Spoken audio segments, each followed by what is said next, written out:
by rights, you know, That's a good idea. Okay, thank you very much. rumors have it they should finish somewhere between number 6 and number 8 spot in the final rankings.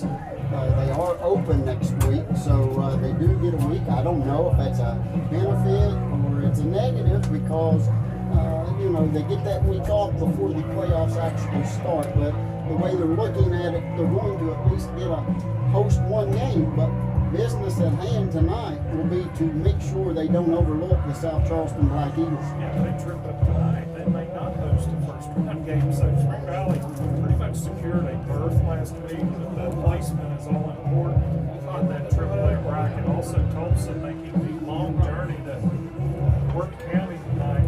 That is a long haul, Danny. Tulsa 2-6, traveling to Work County 6-2. And that one, Work has been pretty impressive. They're playing at home. Tulsa, a tough game last week. They had a Thursday game. They played Tug Valley last week. They really battled hard in the first half, I thought. In the second half, By rights, that's a good idea. Okay, thank you very much. rumors have it they should finish somewhere between number 6 and number 8 spot in the final rankings. Testing, 1, 2, 3, mic check. They do get a 1, 2, week. I don't 3. know if that's a benefit or it's a negative because you know, they get that week off before the playoffs actually start. But the way they're looking at it, they're going to at least get a host one game. But business at hand tonight will be to make sure they don't overlook the South Charleston Black Eagles. About 20 minutes out, kicks off the game side. Valley is directing to the turf. A couple of house wins on the board at the same time. Also, Tulsa makes a very long journey to go back to Work County tonight. That is a long haul, Danny. Tulsa 2-6, traveling to Work County 6-2. That one, Work is pretty impressive. Playing at Tulsa.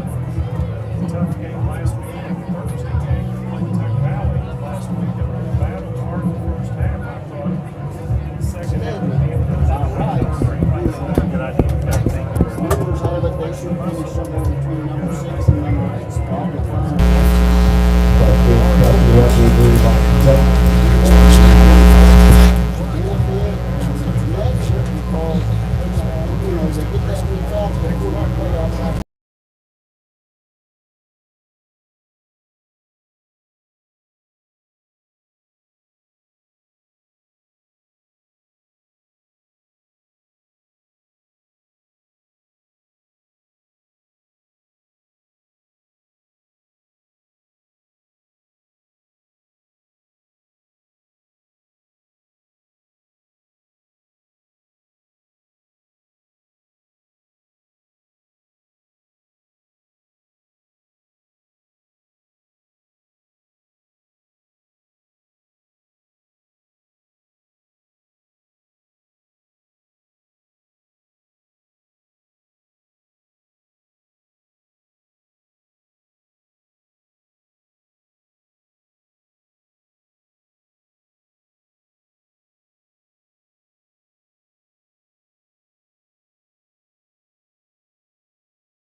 things up. So hopefully Coach Beck and his staff has shored things up on that defensive side of the ball. And, you know, they're going to face, this is the first meeting between these two teams ever in the history of the game. And you got to wonder how many teams has Coach Beck and his staff from Williamstown faced that runs this style of offense that Coach Harmon and his team runs. Sometimes it's a matchup of styles, and Wayne and I all like uniform trimmed out in red along the sides and shoulders, and then the black helmets, as Danny mentioned earlier, the flying yoga on the helmets in the middle of the field has been a trademark for a long time. This Pine football team,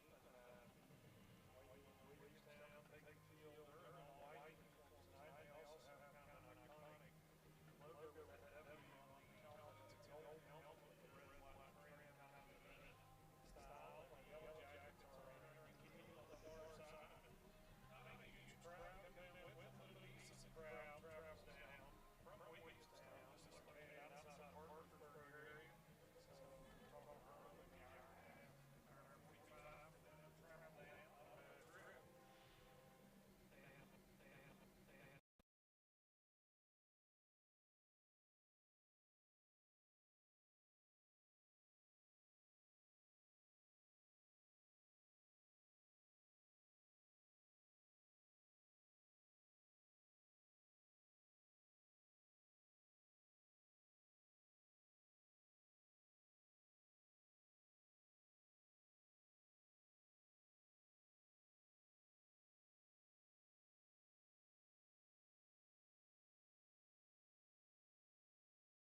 it's an emotional time for a coach and the players. Yeah, and I think, and me and you talked about it before, but if folks kind of see a little difference, there'll be some timeouts and things that may be a little longer than normal. I think the exposure in the media, with this being the game of the week and being televised tonight, you have media timeouts and whatnot, and I got to think that will be part of things, and that's fine. I mean, exposure for this game, as we mentioned, how unique for me and you and really everybody here to be a part of a first time ever. I mean, both these programs have been around for so long and so storied, and the first time they've met on the Gridiron and we get to be a part of it is exciting, to say the least. And we are just a couple minutes away, 2 minutes on the clock. They're waiting to do the honors at midfield. Both sets of captains on either side are waiting to go. And Danny, as we get near to kickoff, early part of the game obviously going to be critical. We saw Chapmanville come in here 2 weeks ago and just really took control early and really took the crowd out of the game. It was homecoming that night, and I would expect that Williamstown's going to need to do the same thing, because this Wayne team is capable. They're talented, and they're getting healthy. And if they are back to full strength, they're going to be fighting with everything they have tonight. Well, there's a question of whether Wayne's getting a couple of their offensive linemen that's been out back tonight. It's yet to be seen, but rumors are they've got a couple of linemen that are returning. Again, you add that with the fact that it's senior night. I promise you that this Wayne bunch is going to come out fired up, and they're going to be ready to play football tonight. Williamstown, anytime you come into a visitor's home, it's obvious that the first thing you want to do is to try to take the crowd out of it. So look for Williamstown to try to jump on Wayne quick tonight. Yeah, again, we're kind of in a waiting game here, a circling pattern, if you will. And we're inside a minute on the game clock. We're obviously past the 7 o'clock hour, which was the scheduled kickoff. So we'll see how things play out, but should be underway here shortly. We'll keep it here. You hate to miss the coin toss there, so we'll stay right here. And again, our 2 other teams from the Gridiron Sports Network, Tulsa and Spring Valley, both in action, both on the road tonight, and both of them still have glimmers of hopes for playoffs. Obviously, Spring Valley pretty much has a spot. They're playing for placement and seeding. Tulsa really playing for their life tonight at 2-6. Maybe a long shot anyway, but it'd definitely be over if they lose tonight at Worth County. There's all kinds of big games. I don't want to say with playoff implications, because most of these teams are already going to be in the playoffs, but a couple big games around the state tonight in Class Quad A. You've got number 2 Morgantown at 7-1 coming in against crosstown rival University, who is 7-2 and ranked number 4 in Quad A. Mohawk Bowl. The Mohawk Bowl from Morgantown. Beautiful place. Yeah. Class AAA, you've got number 2 Bridgeport, who you and I have seen this year. Very good ball club at 9-0, taking on number 3 Fairmont Senior, and number 5 Mingo Central 8-0, taking on. They're traveling to Chapmanville actually to take on the Chapmanville Tigers at 8-1. 8-0. Yep. And I tell you what, I believe Huntington and Midland are getting it on tonight for the battle for the Shield. Not sure if that's up on the hill or if that's at the castle, but that's always a war too. The 2 high schools there in Cabell County. So the captains are meeting out at midfield and preparing for the coin toss. Hopefully they have them mic'd up tonight. We got that last week. With the same crew? Same crew back tonight. Talking to both sets of captains, and Lance Easton, the white hat tonight, taking care of the honors, flips the coin. Usually the visitors will get to call it. Wayne has won the toss. And I wonder if maybe they deferred because they went over to talk to Williamstown. So Wayne wins the toss, and they're going to receive. They're going to take the ball. We saw that 2 weeks in a row, Danny, kind of breaking the mold of what we saw for a long time was everybody deferred to the second half. Pioneers obviously not wanting to following the same trap they did against Chattanville. They want to get the crowd in the game early and try and get some momentum going. And that's exactly what we saw last week. And I told you then that you know it's becoming a trend anymore. There for a while it went. If you won the coin toss, you deferred to the second half. You wanted the ball after halftime. Now it's completely flipped around, and now teams that win the coin toss, instead of deferring, are electing to receive the opening kickoff. And there's nothing more that Coach Harmon and his club needs tonight than to jump on Williamstown early, get something going, get his ground game established, and get this crowd into the game. So certainly don't blame him for that.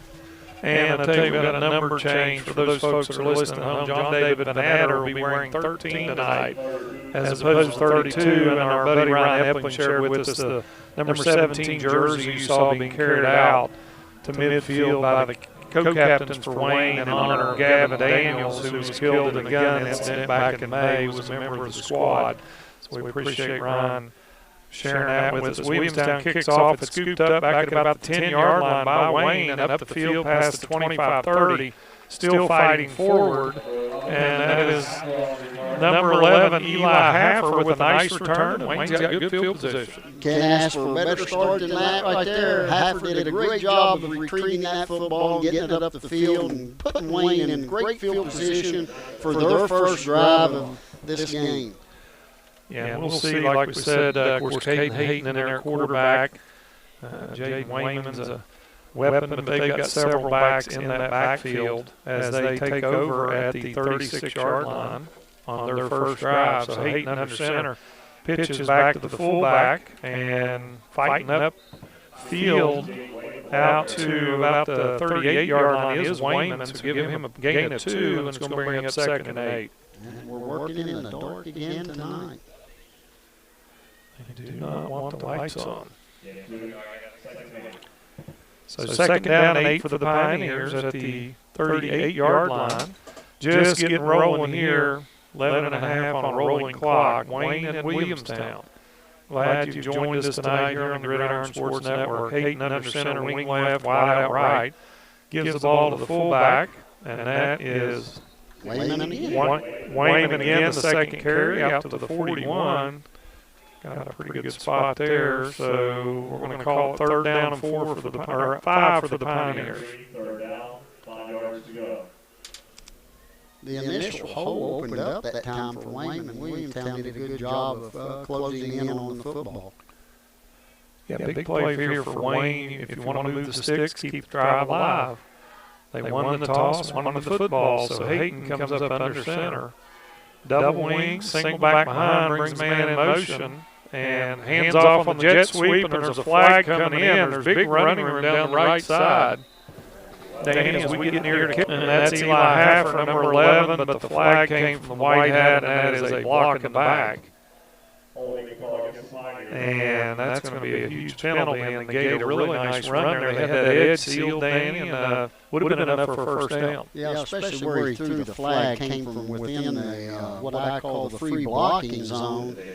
No need to hold in there. I mean, your back's already outside. They set the edge, and Eli had a nice pickup right there, but somebody got caught with their hands holding somebody. Yeah, going to be 3rd down and 15. The ball backed up to the Wayne 31 in the early going here. 3rd long for Wayne. And Williamstown, I'm going to try and dial up on defense. Man comes in motion. They fake. They're going to give to the second back through, and he is nailed at about the 33, fights his way out to the 35. And that's Caden Hayton on the carry, and that'll bring up 4th down for the Pioneers. Yeah, I'll tell you what, Wayne had some momentum going there, and then at this stage of the game, the hankies and putting your back behind the chains makes it tough to make up. Yeah, so Caden Hayton back in punt formation, and they're going to get it all sides, but still got a long way to go. Coach Beck not going to be happy there at the end on this side. Got a little eager over here. They're going to give them a 5-yard mark off, but it'll still be 4th down and about 6. I'm wondering about the meeting of the mines again. You got one official pointing towards Williamstown. The other guy came in pointing towards the center of the Wayne offensive line. So there we go. Against Williamstown, the 5-yard penalty. It'll be 4th and 6. So 4th and 6, and Wayne going to stay in punt formation. Looks like And again, Caden Hayton in punt formation. Of course, his brother Trey Hayton plays quarterback as well. The punt, pretty good punt. And it hits the receiver and kind of settled in his midsection. And I tell you what, 21 Daniel Cunningham made a nice return, but paid the price. He got knocked out of bounds at about the 36-yard line. Williamstown will be 1st and 10 at that point. Yeah, I tell you what, he took a shot from Eli Justice from Wayne, a 5'11", 145-pound senior, but he put a lick on Cunningham. So Williamstown 1st and 10 at the 36. 9:39 on the clock. Still scoreless here from Pioneer Field. And Williamstown in the shotgun. Breck Allen at the controls. Got the field pretty much spread. 2 backs with him. Hands off to the first back through, and he's got running room, and that is number 8, Jackson Kerr. Danny mentioned in pregame. Jackson Kerr already putting up over 1,000 yards this year, 11 touchdowns, averaging 141 yards a game, and he's off and running with a 7-yard pickup. Yeah, a nice hole to run through there, too. 2nd and 3 Williamstown. Kerr in the shotgun. Breck Allen. You said we were going to do that. And he's under pressure, and he goes down, and he's sacked. Back at the 33-yard line, so a gain or a loss of 10 on the sack. I'll tell you what, great job that time from Wayman coming off the edge for Wayne and running him down. Yeah, that's going to really set the chains back. It's going to be 3rd and long. 3rd and 13 yards to go from the 33 for Williamstown. Big play from the Wayne defense. So now they've got Williamstown playing behind the chains with that big loss. Let's see what they can do here on the 3rd and long. Yeah, Allen in the shotgun, single back with him, trips to the right, snap, and he's going to keep it to the left with blockers. And boy, he got stymied.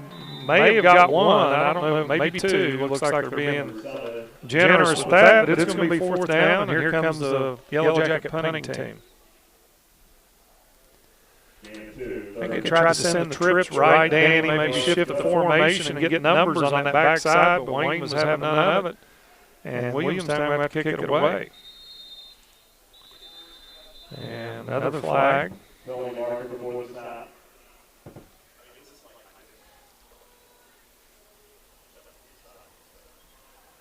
Offsides on one. Yep, so Wayne gives it back to 5. Trying to get the number on the punter back there for Williamstown. It should be Mason Kern, number 4. And it is Mason Kern doing the punting duties. And a decent punt, reeled in by Wayne at 27 with room, and then it closed up quickly.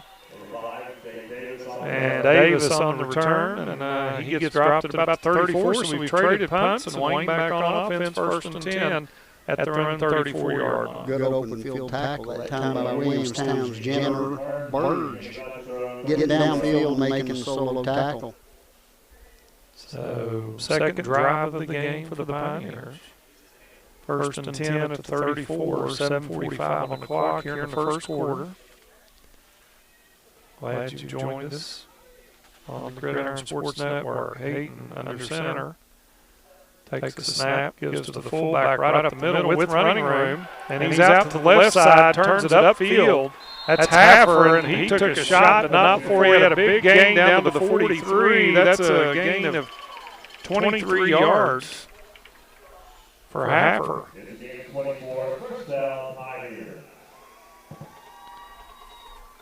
Tell you what, that wing tee, Danny, that's that 2 or 3 hole trap. That was Haffer, I believe, number 11. He's in there at fullback.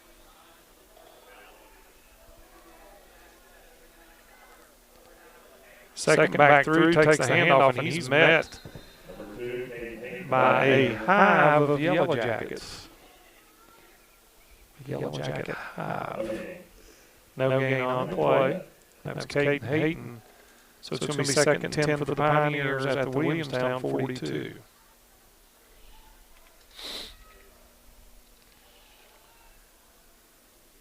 Wayne back on the ball. Hayden under center gives the second back. That's Hayden taking the handoff. Hayden, and Caden Hayden on the carry.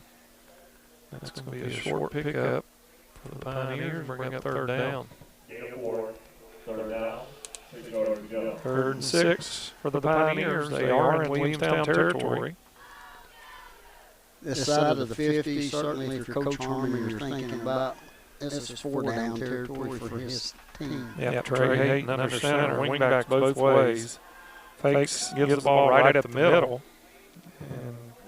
And that is Wayman there. Nice pickup down inside the 35. I'm going to call it the 34, so a gain of 4, and it's going to bring up 4th and 2. 2 yards to go. I'm like you, I think you got to go, don't you, Danny? Yes, sir.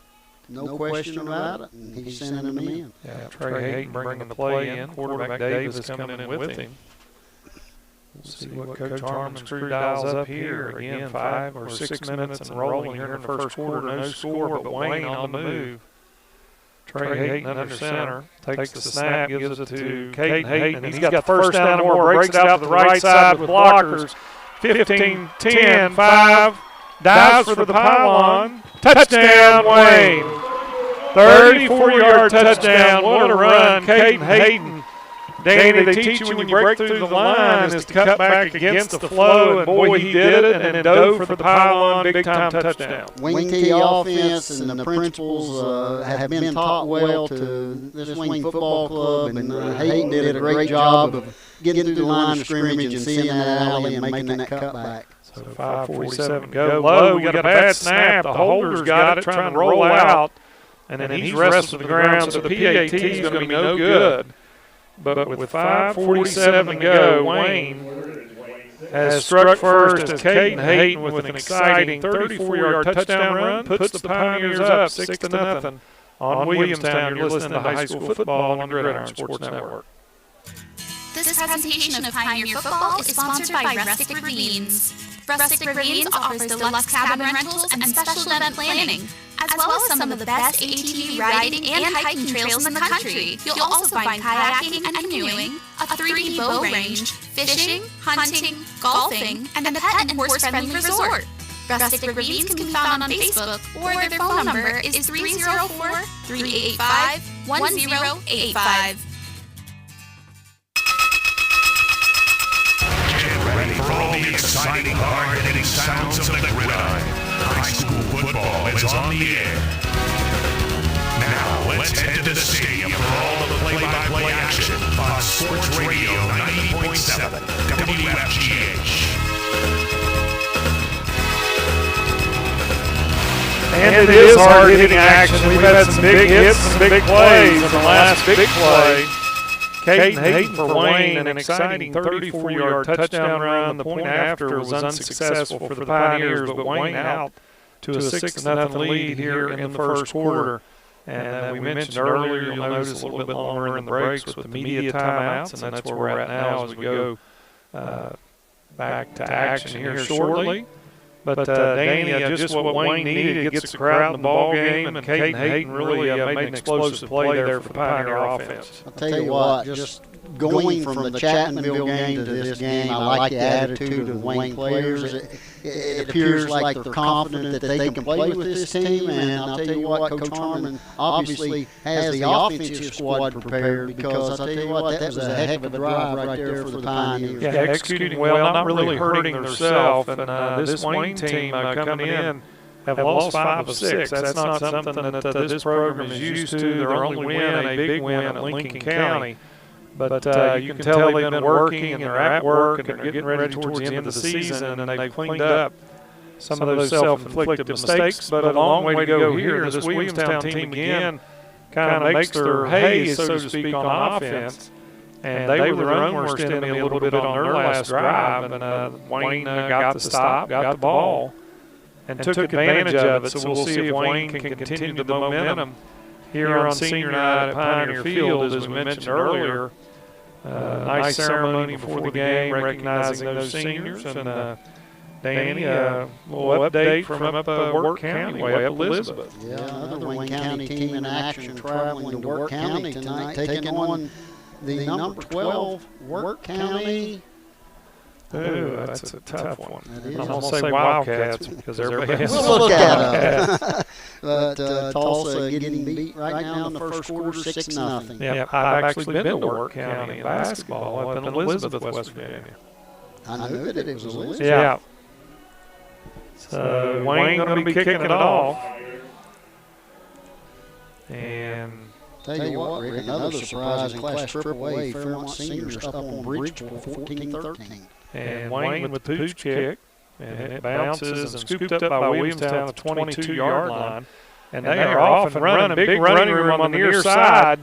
And that is number 21 again for Williamstown. That's Cunningham. So he took a big shot earlier, Danny, but he's back for more exciting play for the Yellow Jackets. And Cunningham gets them into Wayne territory on the return. Yes, it was a nice return. Reddy blocked well and got it upfield. And Jake Davis from Wayne did a nice job running him out of bounds over here. Yeah, first and 10 at the Wayne 47, 5:40 on the clock. Wayne leads 6-0. Williamstown on offense. We mentioned Breck Allen, quarterback, I formation behind him. He's going to take and give to the tailback, and no running room. And that again was Jackson Kerr. And Wayne really keying on those two top performers for Williamstown. And Kerr had nowhere to go. Good penetration from that Wayne defense. Somebody came through unblocked because I'll tell you what, Coach Harmon and his staff they've done a great job of preparing these kids because each time they ran the football, there was a black jersey waiting to make the tackle. And we'll see if Williamstown mixes it up a bit. Breck Allen at quarterback brings a man in motion, takes a snap, and got a false start on Williamstown, so that's going to set them back. And don't know if somebody jumped or maybe had 2 minute motion. Nonetheless, Williamstown's been their own worst enemy. You get behind the chains, it kind of limits your effectiveness. And then we talked about their balance before the game. It really puts you in a spot where you're kind of pushed into trying to throw the football. And we'll see if Breck Allen does that. He sure does. He drops back, throws to the far side. It's completed. And his receiver making a big run after the catch, and that's number 11. Well, I thought it was 11. It was. Oh, Fulton. Okay. We got a penalty marker, though. And we've got a block in the back.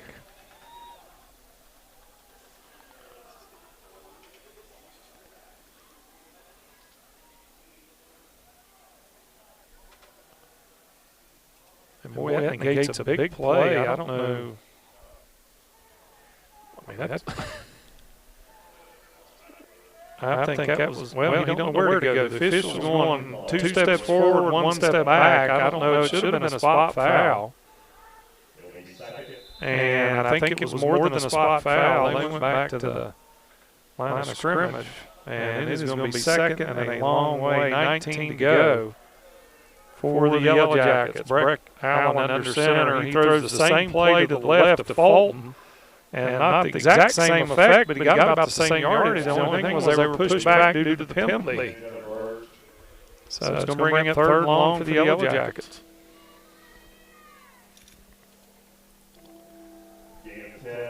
Four minutes on the clock and rolling. Wayne up 6-0 on Williamstown.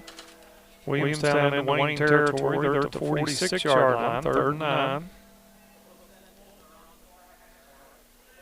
And they have got slots both ways. They move Fulton over to the left. Well, they're really moving around. They got 10 seconds on the play clock. I do know Breck Allen's in the backfield, and they've got an empty set, and he takes it on the quarterback draw, and it was sniffed out quickly. And he got stopped for no gain. Wayman in there, and Danny Wayman's been really active in the backfield for the Yellow Jackets, but what that also tells you, if they can get him blocked, they really have no safety back there because they're bailing out and going cover 0. Right, and as I said in the pregame, you know, when you go cover 0, you're putting those defensive backs on an island by themselves, and you better make sure your rush gets to the quarterback before he lets go of the football. Yeah, they're going to take time out. Williamstown Takes time out with 3:10 to go. And we're going to keep it here. And a big 4th and 9, and Williamstown appeared to be going to go for that to Wayne 46. So we'll see if they're debating that decision or possibly changing that decision. But any update from Spring Valley? Are they underway at South Charleston? Haven't got an update yet. Haven't got an update from Cabell Midland and Huntington either. Yeah, a lot of great matchups Do tonight. have an update from Chattanville. Chattanville leading Mingo Central. Both teams 8-0. Big matchup tonight with a Class AAA Chattanville playing an undefeated Class AA Mingo Central in Chattanville. Chattanville holding a 7-0 lead in the second quarter. And our buddy Tim Carper checking in said Batista is getting snaps for Wayne. He's been one of those injured linemen. That's a big plus for the Pioneers and should give a boost to them. And they're off and running here in the early going, 6-0. Pioneers lead 4th and 9 for Williamstown. Breck Allen in the shotgun, looks left. Back to the right, he's got a man wide open, and he's caught it, and that's Fulton down that seam. And boy, I tell you what, Allen threw a dart. And I tell you the impressive thing. Oh, my goodness, not again. And the impressive thing, Breck Allen looked to the left. That took Wayman out of the middle of the field. He went to the left. And that's going to be on Wayne, so that'll be declined. And Danny, not to browbeat anybody, we sat through a 2.5-hour or longer ordeal last week with this same officiating crew. And it was flags aplenty, and it's good to know they packed them with them and brought them to Wayne this week because they've already thrown probably double-figure flags tonight. We're not even out of one quarter. I really meant to try to tally penalties in this game tonight and got sidetracked, and I forgot, but there's been a lot of yellow hankies on there. Yeah, Fulton reels that in, a dart thrown down the seam from Breck Allen. He's in the shotgun again, single back and then an up back, and he gives the ball off to Kerr, and he breaks one tackle. He's got running room, and he's going to try and get to the first down stick. He's ridden out of bounds on the far side, but Kerr bounced outside, did a good job. The hole was kind of shut down, Danny, and then he scooted to the outside and got big yardage for the Yellow Jackets. He bounced it outside, but he had a nice stiff on there. Second and 1, so a gain of 9 for Kerr. And the ball inside the 10 down to the 28-yard line. Williamstown can get a first down. Second back through gets it, and he has stood up. And it looked like Fulton. Number 8. Oh, was that 8 again? Kerr. Okay, I saw Fulton in there in the mix. He must have been blocking. No game. So no gain, got 3rd and 2 for the Yellow Jackets. 2:20 and rolling here from Wayne. Wayne leads 6-0. Williamstown trying to answer. Breck Allen in the gun, 2 backs to the right. He follows those 2 backs. He's got the first down. And he lunges forward. He's in for the touchdown. 8-yard touchdown for Breck Allen. They overloaded that right side. Danny took the snap and followed behind. And Breck Allen, his 7th touchdown of the year. Yeah, Allen did a great job that time. As you said, they loaded the formation to the right side of the field, and those 2 upbacks did a great job of creating open space for Breck to run through. So the touchdown run ties it up at 6, and then we'll see if Williamstown opts to go for the conversion and go for 2, and it appears that's what they're going to do. Breck Allen in the gun, he moves the 2 upbacks to the left. Wideouts both ways, he runs left, and boy, he's got easy running room. The 2-point conversion is good by Allen. And with 2:11 to go in the first quarter, Williamstown back in front. They lead Wayne 8-6. We're going to step aside and take a break. You're listening to High School Football on the Gridiron Sports Network. This sports presentation is brought to you by our valued community partner, Rustic Ravines. Here's what the Evans family had to say about their experience. We had the best time. Everyone was friendly, professional, and made us feel welcomed. We rented a side-by-side for a 5-hour ride with our guide through the beautiful mountains of West Virginia. We highly recommend, and we'll be back. Rustic Ravines can be found on Facebook, or their phone number is 304-385-1085. You're listening to high school football action on 90.7 FM WFGH. And back here at Pioneer Field, Gridiron Sports Network, Rick Roan, Danny Mayo, not Randy Payton. Randy Payton here in spirit only, but Danny Mayo here in the flesh. And Danny, I think Williamstown maybe hit on something. They run the two upbacks. We'll get back to that in just a second. Williamstown kicks off. Deep to the right side, gets a whale of a bounce, and it goes into the end zone, which is an automatic touchback. But Danny, in the last two plays, the touchdown and the conversion, Williamstown moves the two up backs to one side or the other, and then Breck Allen just follows the backs, and they really outnumber the blocker, or the blockers outnumber the defense at the point of attack. Well, I'll tell you what, we saw Spring Valley do that load formation in a different form last week, and they were very successful with it. Williamstown puts both backs on the same side by side, and all Breck Allen does is take the snap and run behind those two big old guys. And I'll tell you what, they ran it right for the touchdown, left for the conversion, and both times he had a hole to walk through. Yeah, they are ahead now 8-6 with 2 minutes to go in the first quarter. Trey Hayden brings the Pioneers back up on the ball at the 20, 1st and 10 for Wayne. Fakes a handoff bootleg run for Trey Hayden, and he's going to be wrestled down at about the 22. So give him a gain of 2. It'll be 2nd and 8 for the Pioneers. Just trying to check. This is Coach Harmon's filling out to see if that backside's staying home or whether they're going with the flow of the backs right there. Trey got what he could. Williamstown did a good job of defending and staying put and waiting on him to come up that C-gap. Yeah, Wayne back on the ball, 2nd and 8 from the 22. Minute 30 to go in the first quarter. Trey Hayden takes snap, gives the ball to Caden Hayden, and boy, he's not going to have first down. I think he had more running room than what he ended up getting. He got tripped up. Kind of a shoestring tackle on Caden Hayden, who had the touchdown earlier, 34-yarder, gets tripped up after a gain of 6. That gives Mr. Hayden 5 carries, 48 yards tonight. 3rd and 3 for Wayne. Trey Hayden getting the play from the sideline, running back in. And a huge play right here. If you're Wayne, you want to answer that Williamstown touchdown. Trey Hayden under center takes the snap, gives to the halfback. Caden Hayden, and I think he's got first down. He got past 30. That's where he needs to get first down Pioneers. Gain of 3.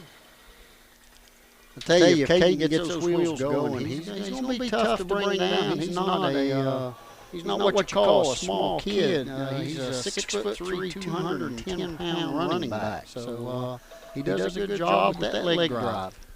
So 1st and 10, Wayne press set it down at the 31, and inside of 30 seconds, Trey Hayden hands off to the fullback, right up the middle, and Wayman with the carry out to the 35. A gain of 4 as the first quarter winds down. And looks like that will be the last play of the first quarter. We're going to step aside and take a break. At the end of 1 from Pioneer Field and Wayne, it's Williamstown 8, Wayne 6, here on the Gridiron Sports Network. The Gridiron Sports Network would like to thank Rocky Knob Farms for their partnership in bringing you this broadcast of high school football. We remind you, Rocky Knob is at the Cerrito Farmers Market each Friday and Saturday from 9 to 4. If you're thinking fall, Rocky Knob Farms has it all. Rocky Knob Farm in Pritchard, West Virginia, a proud supporter of high school sports on the Gridiron Sports Network.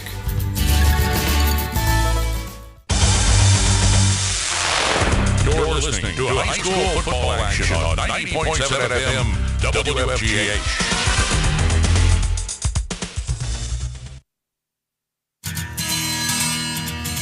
This football broadcast is brought to you in part by our fine community partner, Rustic Ravines. Rustic Ravines offers deluxe cabin rentals and special event planning, as well as some of the best ATV riding and hiking trails in the country. Rustic Ravines can be found on Facebook, or their phone number is 304-585-1085. 385-1085. Rustic Ravines, a proud community partner of Pioneer Football. You're listening to high school football action on Sports Radio 90.7 WFGH.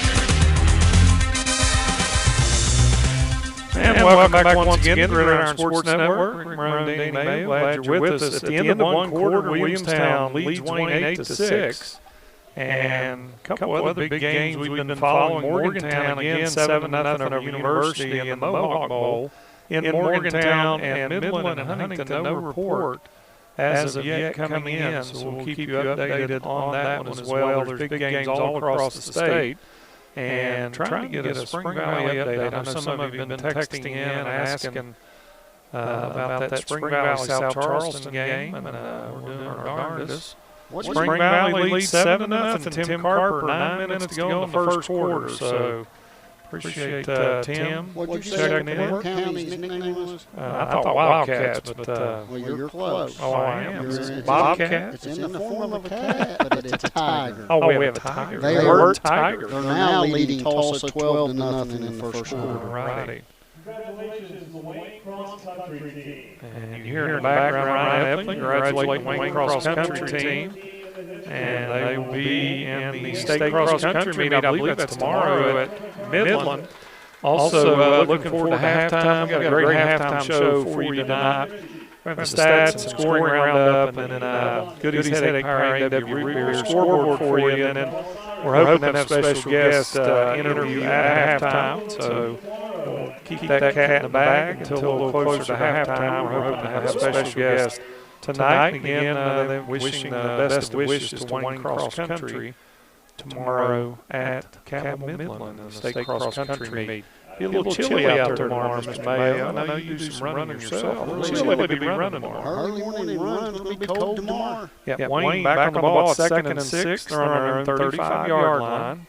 Trey Hayden takes a handoff, gives to Caden Hayden. He's got some running room, trying to drag tacklers. And he got to the 38. I'm going to give him a gain of 3 and call it 3rd and 3. And these are the kind of third down conversions, Danny, that Wayne's been successful so far in this game, converting 3rd and a long 3. Well, certainly with the run-oriented offense, I call it 3rd and short, 3rd and 3, 3rd and 4. This is the position as a head coach that you want to be in right here. Get 3 and 4 chunks at a time. So we'll see if they can get that first down here. Yeah, Wayne up on the ball again, 3rd and 3. Their end of the field at 38. Trey Hayden takes a snap, gives to Wayne, the fullback. He's got a big runner out the midfield into Williamstown territory. And Wayne in a burst of speed down to the 34-yard line. So give him a gain of 28 yards.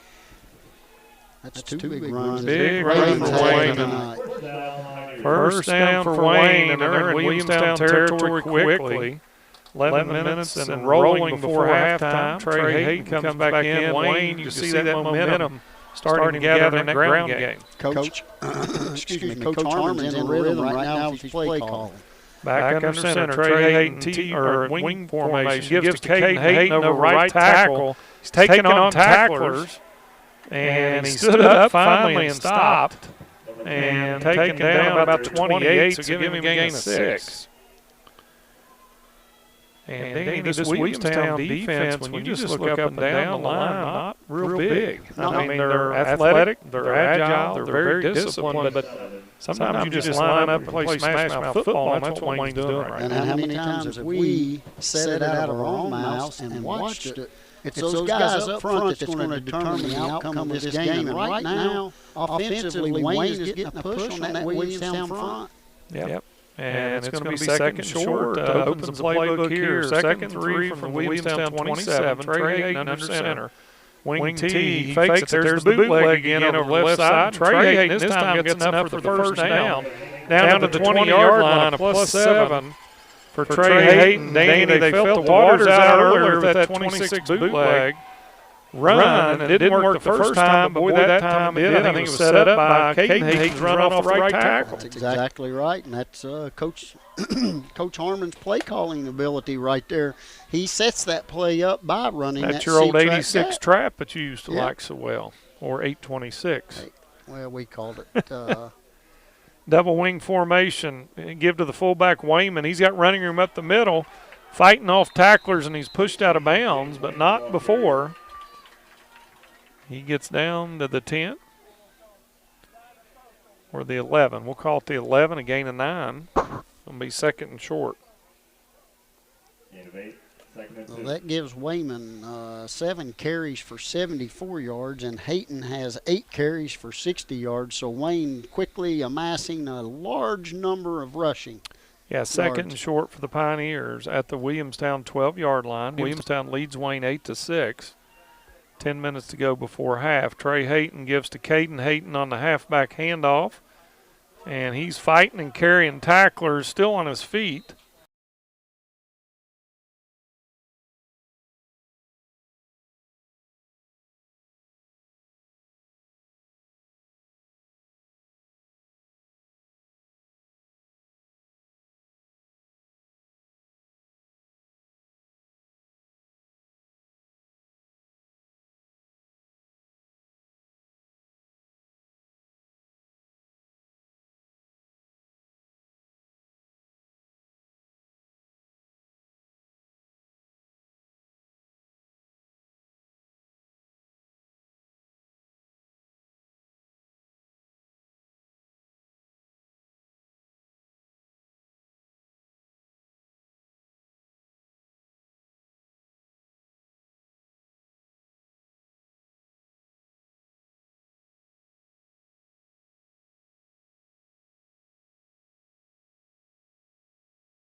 that monster, him and Breck Allen. Boy, he hit the hole, Danny, and then he kicked it into turbo drive. Well, with the exception that time of Jackson Fulton, that was the two that did the damage against the Wayne defense right there. Yeah, Kerr with a big-time run, 21-yard touchdown, and they'll go for 2 again. That's been their M.O. Breck Allen, they run that bunch formation, and this time he dives forward, and it's good. He got tripped up about the 3, but he lunged forward, and he got the 2-point conversion.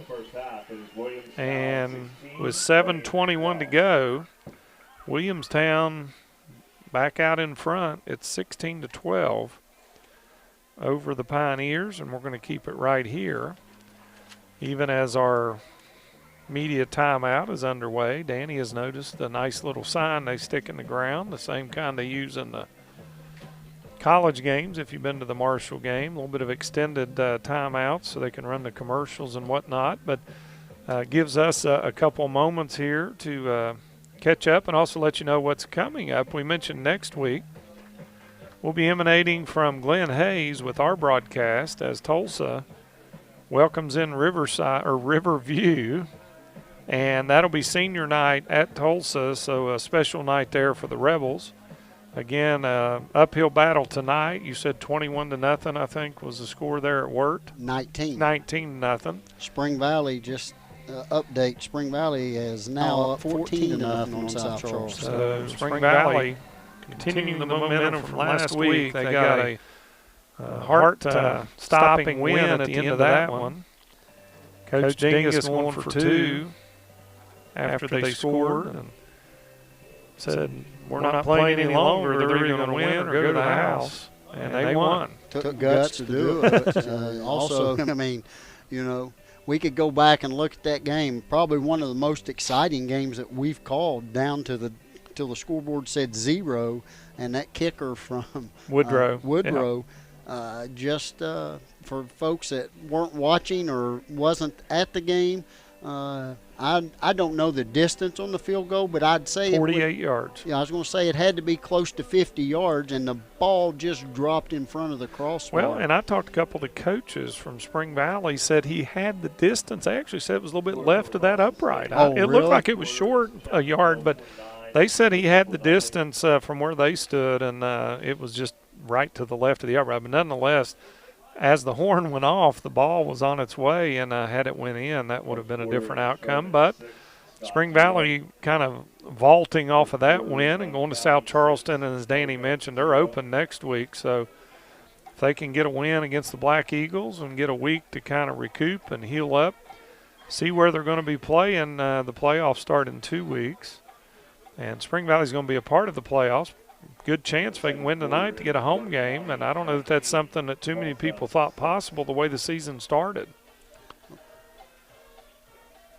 So Williamstown going to be kicking off. I'm trying to figure out what this guy controlling the media timeout clock on the field, he's dressed in like a clown outfit. It is Halloween. Well, I mean, guess so. I won't tell folks what outfit you've got on. You are in a costume tonight. I do have a costume on because I'm wearing a Steelers sweatshirt. What a joke. Carter Hoops is kicking off for Williamstown.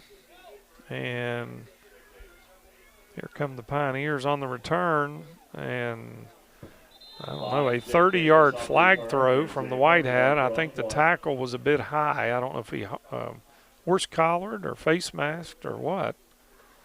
Give Lance Eastham credit. He's been working on his arm. And personal foul, illegal blindside block to call against Wayne. Oh, against Wayne. It looked like the tackle was up high, but he saw something else, an illegal blindside block. So that's one of those safety rules in place, and that's going to be a huge penalty that negates a pretty good return, and Wayne's going to be backed up into their own end.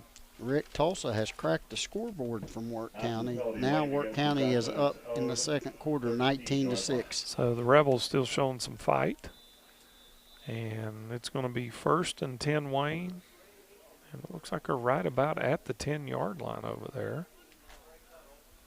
Well, the 13-yard line. So that's where Wayne will take over. 1st and 10, the jet sweep here to the near side. And big running room on the near side. That is Haffer. And Haffer 11, Eli, Haffer the ball Haffer carrier. with the carry and found big running room on the near side, and they had poor field position to start. He flipped that quickly. 20-yard pickup for Haffer out to the 31. I'm going to give him 18. Always got to be different, don't you? Well, the scoreboard said 13-yard line. He's out to the 20 or 32. 31. So you're going with the Hatfield, if you're listening, you need to chip in to charity and get Marone some glasses. hand off to the fullback. That's Wayman up the middle.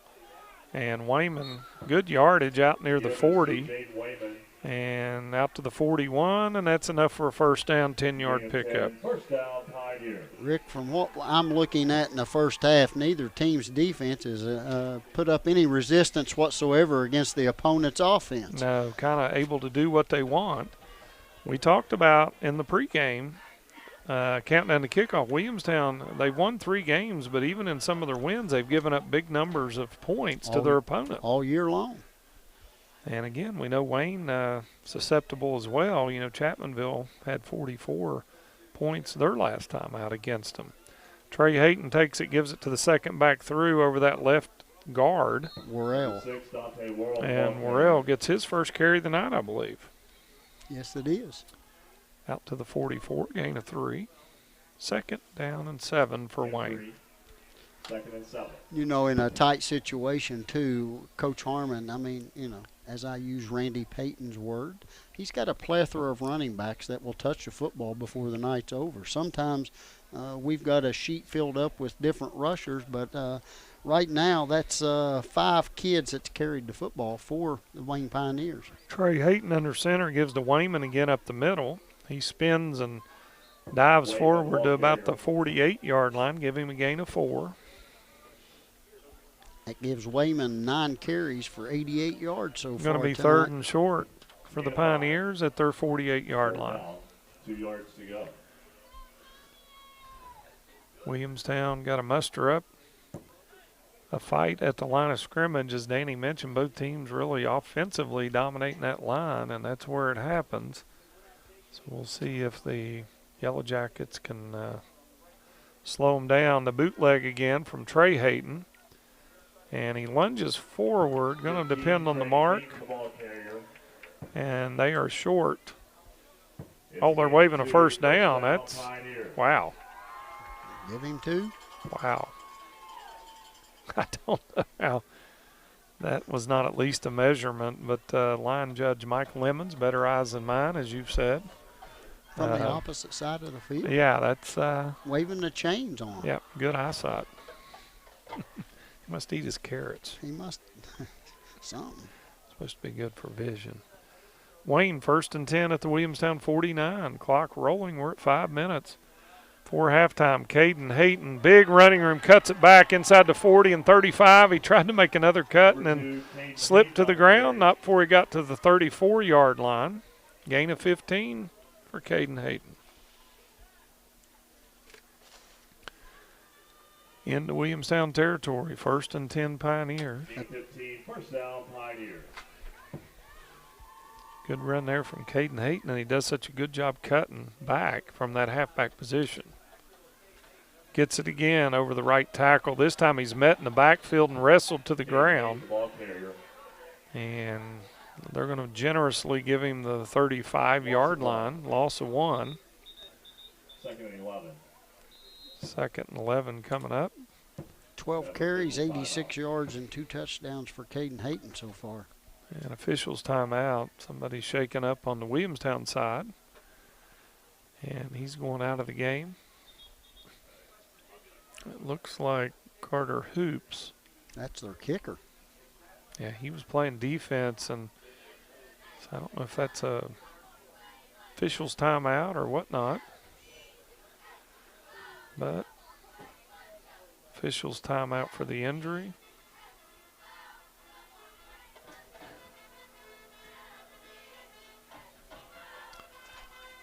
And again, 4:32 to go before half. We've got an exciting halftime show for you.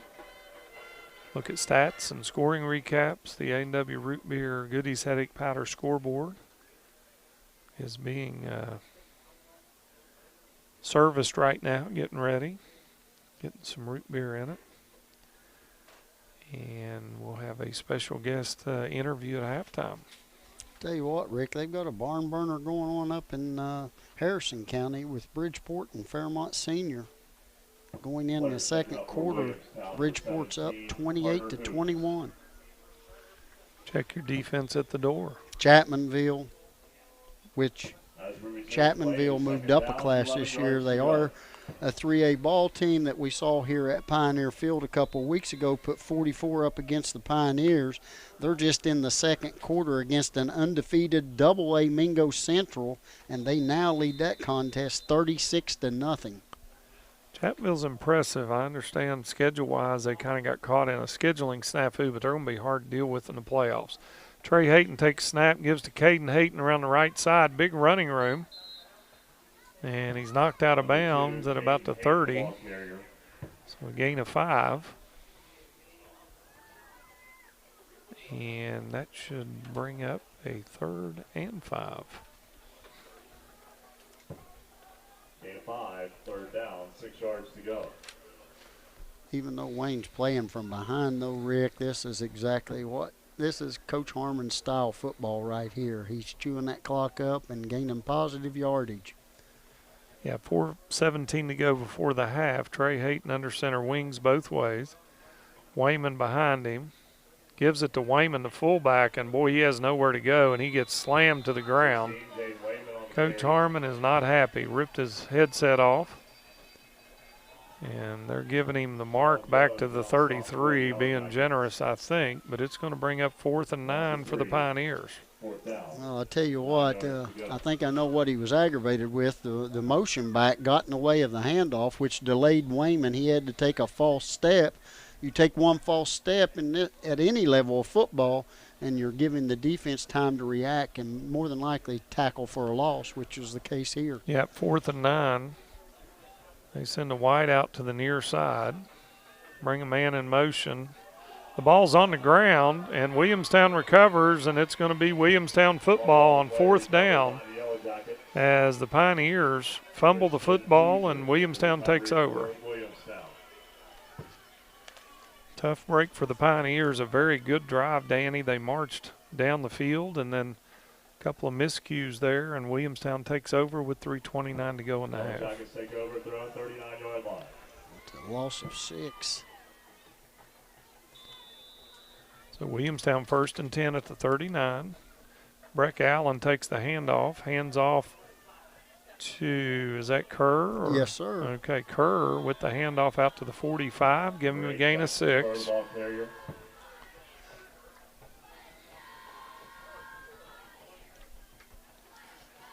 Clock is rolling. We're going to be inside of 3 minutes here. Both teams have 2 timeouts remaining here in the first half. Breck Allen in the shotgun. Wayne trying to hustle a defender off the field. They got slots left. Take the handoff. He runs to the left, Breck Allen, and fighting his way forward. Good second effort. Got him about 2 yards because he really was stopped for no gain to start with. I was going to say, he ran into a wall of Pioneer defenders right there. And a big 3rd down here for the Yellow Jackets, trying to capitalize on the, call it either way. It was a fumble recovered by Williamstown, but it was 4th down regardless. They were going to get the football. 3rd and 1 at the 48-yard line, 2:25 and rolling. Williamstown leads 16-12. There's Breck Allen with running room. He's going to have the 1st down, and he's into Wayne territory at the Wayne 47, so a gain of 5 for Breck Allen. Moves the chains, and the White Hat rolling the clock. 2:15 to go in the first half. It'd almost be hard to not dial up a run blitz the way Williamstown's offense, the formation, and the quarterback's, he's 6 yards off the football. So Breck Allen in the gun, and he's going to follow his lead blocker. And Kerr blocks, and he turns upfield, and Breck Allen is into that Wayne secondary. Looks like he got down inside the 40. So call that a gain of 8. Gain of 8. Minute 40 and rolling. Again, 2 timeouts both ways. Williamstown not in a super hurry, Danny. I mean, they're going in the huddle each time. They're breaking the huddle, kind of meandering up to the line. And it's second and short for the Yellow Jackets. Breck Allen looks to the left, back down the middle. He's got a man there open, and he completes the pass down inside the 15, inside the 10. That was completed to Jenner Burge. And Burge on the reception. Tell you what, he has done a nice job. He looks the safety off one way. When you're in a 3 deep, that safety, Danny plays center field, kind of reads the quarterback. He's looking left, moving the safety and then hitting the seam. That's a tough throw, tough catch, but they've executed it twice. That's pretty good mechanics by a sophomore quarterback, too, by getting that safety to drift away from the middle of the field. Yeah, first and goal from the 4, Williamstown in the shotgun, Breck Allen, and we're going to get a timeout by Wayne. So Coach Harmon takes timeout and wants to talk about it. We're going to keep it here. And boy, Williamstown, this would be huge, Danny. They also get the ball to start the third quarter. If they're able to punch something in here, extend their lead a little bit, and then get the football back, big shift of momentum. Well, being on the 4-yard line with 2 timeouts left, with a 4-point lead, if you're Wayne, Coach Harmon, you need to dial up some type of run blitz here because they're just getting chunks of yardage every time they run the football, whether it's Breck Allen or Jackson Kerr. So you got to do something to disrupt that running game, force them to go throw the football. Chris Ball checking in, got the fire out back and some cold legal beverages, he says. Go Pioneers. Is that in Canova? Is that in town? I don't know where that's I at. didn't think you were allowed to have an we open flame. We will give undisclosed location. Careful with what you're sending there, Chris. And appreciate all of our listeners. We know we have some regulars, so to speak, and appreciate them listening each week to the Gridiron Sports Network and Clearcast Productions tonight. Max Falks and his crew here doing a live video for you. You can go to the Clearcast Productions Facebook page and check out the video action and listen to me and Danny. Again, Williamstown first and goal with the 4. They hand off to the first back through. He's got running room. He's in for the touchdown. Jack Moore in for the 4-yard touchdown. First time he's carried the ball tonight. It's a good way to break yourself into the action. And with 50.8 seconds to go in the second quarter, Williamstown lead grows to 22-12. So Williamstown taking advantage of the 4th down fumble from Wayne, and they're hustling up to the ball, going for the 2-point conversion. And they're going with the overload right, and Breck Allen's in for 2. They've run that kind of overload, you call it, Danny, and in again. So the 2-point conversion good. Williamstown leads 24-12 with 50 seconds to go before the half. Tell you what, one of the halftime adjustments that Coach Harmon and his defensive staff are going to have to make is to adjust to that load formation because there's nobody there to stop the runner, and those 2 up backs are doing a great job of lead blocking up through there. So Wayne will get the kickoff and see if they can answer or at least get into some scoring territory. With just 50 seconds to go, they really need a nice return and then get a big play. Update from Work County, Rick. The Rebels have now scored again and go in at halftime just down 19-12. So that one's still up in the air. And Spring Valley up 14-0 last we heard. So we'll keep an eye on that one for you. Williamstown kicking off.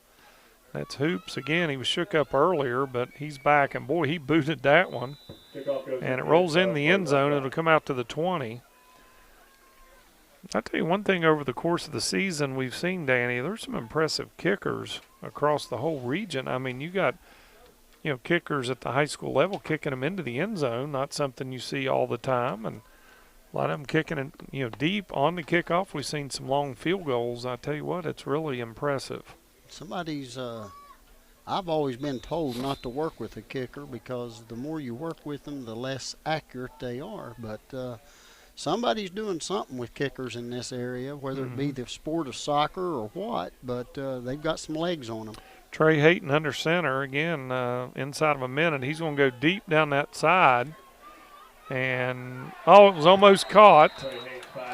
And I don't know what the call was there. Both players were just trying to play the ball, but they threw a flag, which intended for Jake Davis. Yeah, Jake Davis up the near side, and it looked like Breck Allen was back there. I don't know if he didn't get his head around or whatnot, but they're going to give a 15-yard penalty. It was just thrown up for grabs, and sometimes you get bailed out, and that's what happened there. The ball hung in the air, and the flags were flying. So 44 seconds to go. It'll be another first down for Wayne after the penalty.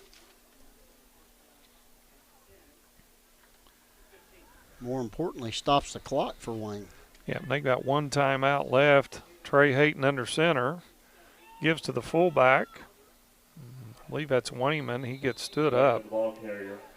Probably maybe a gain of 1 or gain of 2. And we'll see if Coach Harmon's going to run another play. It's going to be 2nd and 7. And he does send Trey Hayton back in for what could be the final play of the first half.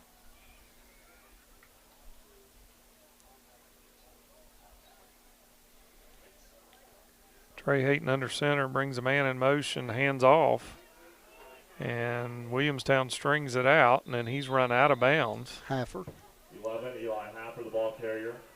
And he got close and did not get the first down. I don't think he's about a yard or two short. 3rd down, 1 yard to go. 3rd and 1 with 4 seconds to go before the half should be the final play, barring a penalty of the first half.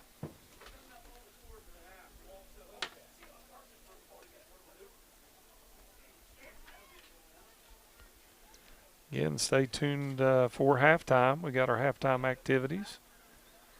Scoring recap. Danny will have the stats for us. We have the Goodies Headache Powder A&W Root Beer halftime scoreboard. The ball's on the ground. We got a fumble. Trey Hayton scoops it up and then has it ripped out of his arms. And that's going to bring an end to the first half as the ball appeared to come loose. They called him down, so we'll gain a 5, but the first half will end. And the score at the half is Williamstown 24, Wayne 12. We're going to step aside and take a break. We'll be back with our halftime show here on the Gridiron Sports Network. It's 24-12, Williamstown over Wayne at the half. This presentation of Pioneer Football is sponsored by Rustic Ravines. Rustic Ravines offers deluxe cabin rentals and special event planning, as well as some of the best ATV riding and hiking trails in the country. You'll also find kayaking and canoeing, a 3D bow range, fishing, hunting, golfing, and a pet and horse-friendly resort. Rustic Ravines can be found on Facebook or 304-385-1085. The Gridiron Sports Network would like to thank Rocky Knob Farms for their partnership in bringing you this broadcast of high school football. We remind you, Rocky Knob is at the Cerrito Farmers Market each Friday and Saturday from 9 to 4. If you're thinking fall, Rocky Knob Farms has it all. Rocky Knob Farm in Pritchard, West Virginia, a proud supporter of high school sports on the Gridiron Sports Network. In the fabric of America, they are the toughest threads, our bravest, and most selfless. They raised their hands, stepped forward, and served. For each other, for you, and me. One of the first things they learned was the code that every service member lives by. Leave no one behind. Now all of us need to live by it too, because some veterans are being left behind. 20 of them take their own lives every day. School sports are played by humans, coached by humans, and officiated by humans. So the next time you're sitting in the stands at a school athletic event, please remember this and maintain your humanity. especially when it comes to judging and critiquing athletes, coaches, and officials. Please show your fellow humans some respect. They'll appreciate your empathy. This message presented by the WVSSAC and the West Virginia Athletic Directors Association.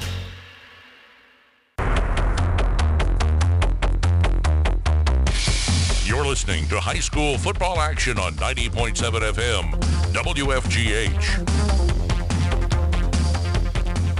And welcome back to the Gridiron Sports Network. We are at the half at Pioneer Field. Williamstown leading Wayne 24-12 at the half. And Danny Mayo, just some general thoughts from you before we look at the scoring recap. Kind of a back and forth first half.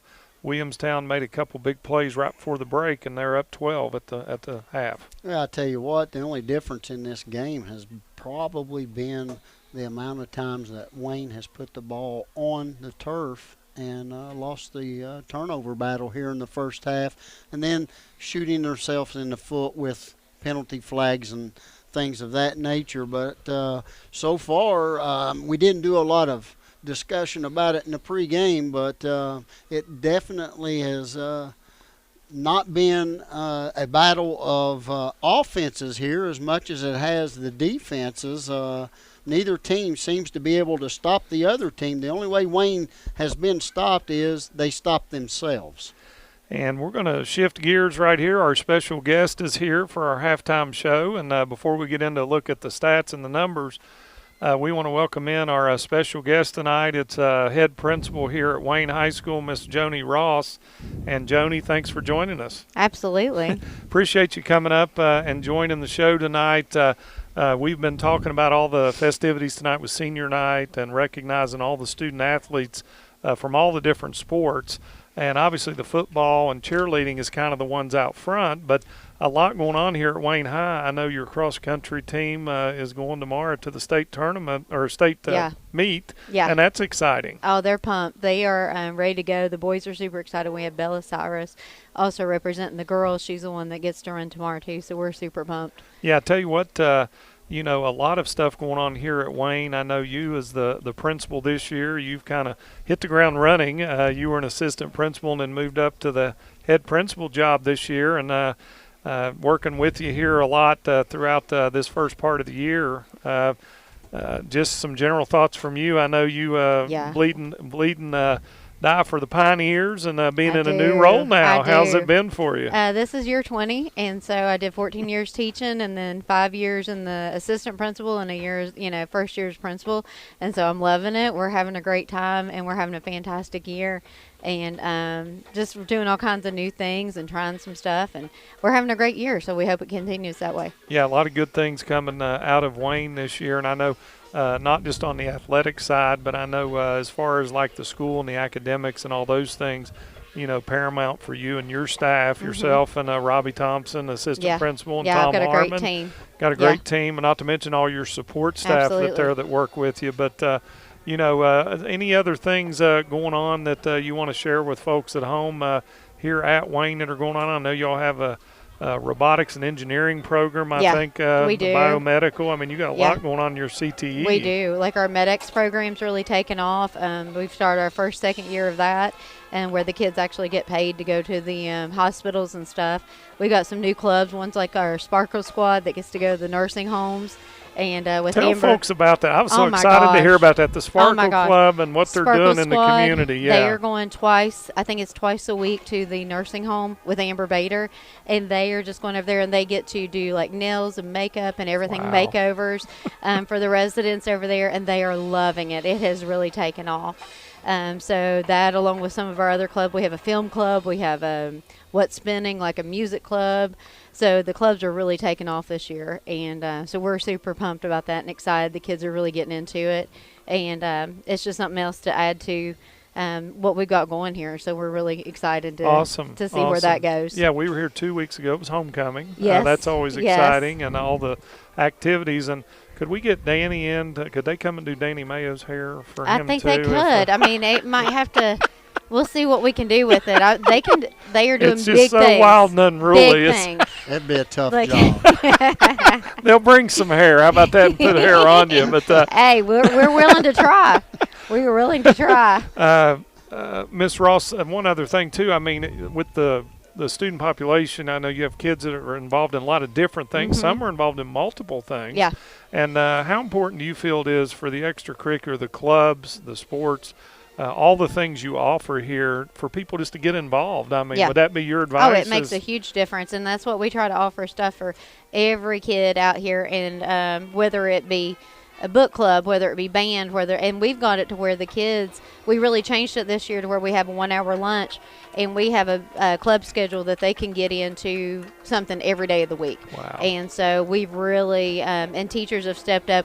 We even had some people that they were going to recruit from the board office come, and like John Wagaman thought about getting into like some clubs, like a car club. We tried to get Joe Bias into like a survival club, but he was like, I don't know if I can fit it in my schedule. But so yeah, I mean, we were just getting everybody from the community really involved and stuff, and the kids love it because they like to be busy. They've got the 1 hour lunch, so they go outside and they play sports, and that's what I was telling WCHS down there. Like, we, want to get some extra things put in on the campus for the kids to do outside. And high interest for the kids. Oh, yeah, they're loving it. They're too. having a great time, and we've just seen a positive just a positive change from it. So we're just really excited for everything that we've got going here. Yeah, and I tell you what, the Career Tech, you got awesome programs there with JRTC and a lot of your medical and stuff. But something I wanted you to touch on before we let you get out of here. I know you're swamped up and busy. There's two things in particular. One is the Mount West, the Jumpstart program that you all offer where kids can get college credit. And then Herd Academy. Yeah. So you got a lot going on where kids can actually get college credit while they're in high school. Yeah, with that. And then so we've got kids that take advantage of that. And they, they're gone half a day to Mount West. And they rack up some major college credit. Last year we had one of our students graduate with already an associate's degree before he graduated high school, and I mean just fantastic stuff. And so there's just so many options.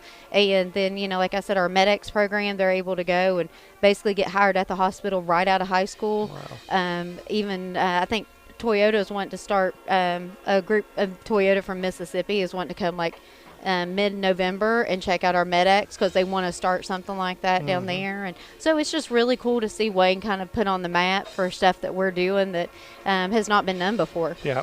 Tell you what, folks, reach out to Miss Ross and her staff.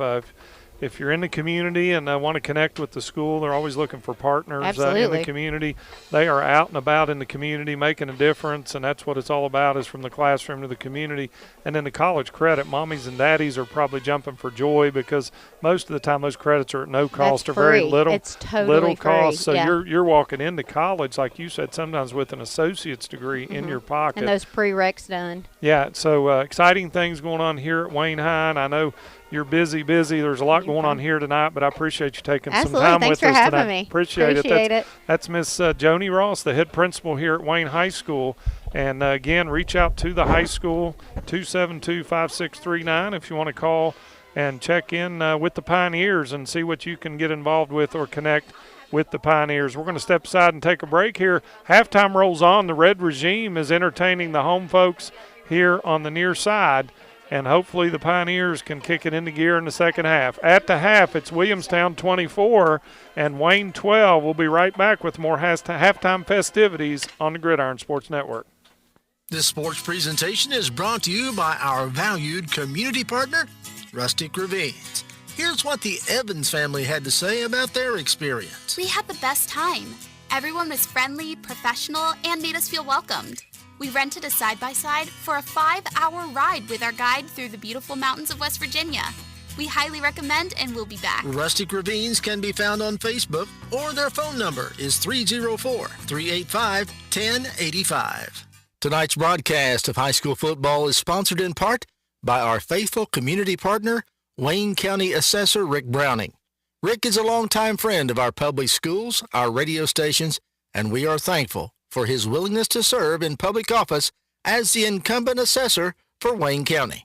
Thank you, Rick, for your dedication to our student athletes and your support of the Gridiron Sports Network. Rick Browning thanks our listeners for their support in the past and continued support this year. The Gridiron Sports Network would like to thank Rocky Knob Farms for their partnership in bringing you this broadcast of high school football. We remind you Rocky Knob is at the Cerrito Farmers Market each Friday and Saturday from 9 to 4. If you're thinking fall, Rocky Knob Farms has it all. Rocky Knob Farm in Pritchard, West Virginia, a proud supporter of high school sports on the Gridiron Sports Network.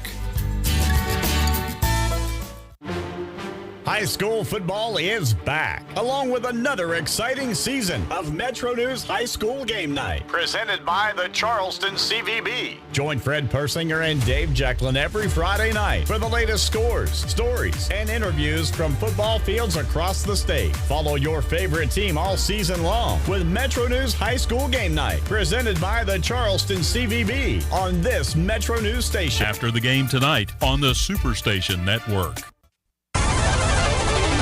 You're listening to high school football action on Sports Radio 90.7 WFGH. And welcome back to high school football. Once again, appreciate Principal Joni Ross joining us here at halftime, our special guest, and we will jump right into a couple of other duties here at halftime. First, a scoring recap. Wayne won the toss, elected to receive. They could not move the football and had to punt it away to Williamstown. They also struggled offensively early, punted it back to Wayne, and in that second Wayne possession ended up in points. A 34-yard touchdown run from Caden Hayton. The PAT was no good, a mishandled snap. It was 6-0 Wayne with 5:47 to go in the first quarter. Williamstown didn't waste any time. They got a nice drive together. It started at their own the 47-yard of Wayne. 4-yard touchdown by Breck Allen. Allen ran in the extra point in that load formation that Danny calls it. It was 8-6 Williamstown with 2 minutes to go in the first half. Wayne took over on their 20-yard line, marched down the field, and it was Caden Hayton again, a 3-yard touchdown run. And the 2-point conversion was no good again, and it was 12-8 Wayne as the first quarter wound down. Then we moved into the second quarter, and Williamstown struck again a 21-yard touchdown from Kerr for Williamstown. Jackson Kerr ran the ball in from 21 yards. 2-point conversion again from Breck Allen. It was 16-12 Yellow Jackets with 7:20 to go in the half. Wayne got the football back, fumbled on 4th down near midfield. Williamstown took over with 3:20 to go and went on the march. They marched methodically down the field, and then Moore got the touchdown with 50 seconds to go from 4 yards out. 2-point conversion again. Breck Allen, the same play, the same formation. Williamstown led 24-12 at that point. Wayne got a pass interference penalty, got some yardage, but unable to move the ball into scoring territory before the end of the half. And with that said, I'm going to turn it over to Mr. Mayo and have him take a look at some of the numbers here from the first half. We'll start off with our visitors from Williamstown. In the rushing department tonight as a team, Williamstown has 18 rushing attempts for 116 yards and 3 rushing touchdowns.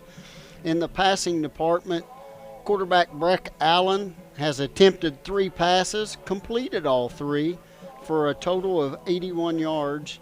And for the Williamstown Yellow Jackets, they have 197 yards total offense in the first half.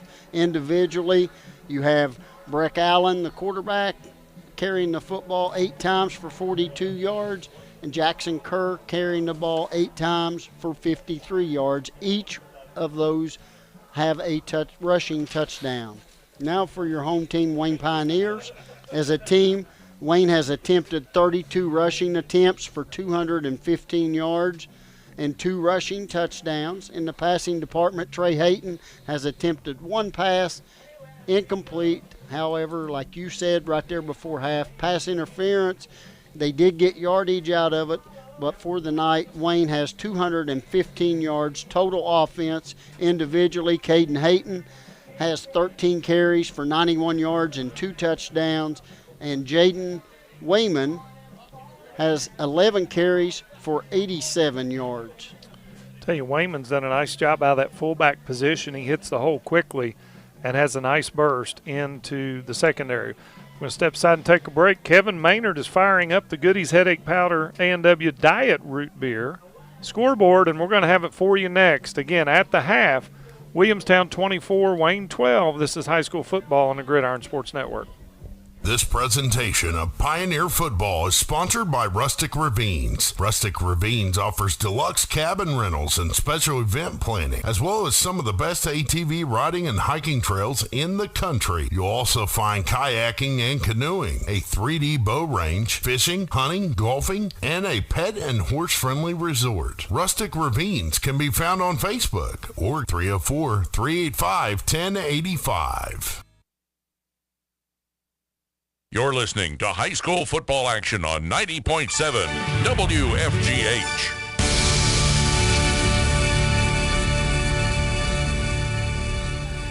And we are back once again to high school football here on the Gridiron Sports Network. Halftime rolls on at Pioneer Field. It's Halloween. There's costumes everywhere. Me and Danny masquerading as broadcasters tonight. Hopefully our costumes are appropriate. And we are going to fire up the Goodies Headache Powder A&W Root Beer halftime scoreboard. And here we go. First up in Quad A, Huntington 21, Cabell Midland 0. That game is on the hill. The battle for the shield. The Highlanders leading that one. Princeton, Creek, the first opportunity to open the woodshed. It's 48-0 over Hurricane in the first half, Mr. Mayo. I see that. Woo! Morgantown University into the third quarter, still 7-0. Morgantown with the lead. The Mohawk Bowl underway in Morgantown. Jefferson knocked off John Champ, Virginia, 24-22. I believe that was last night. Spring Mills, 26-0 over Parkersburg South. Winfield, the Generals, hanging on to their stripes right now, not being demoted.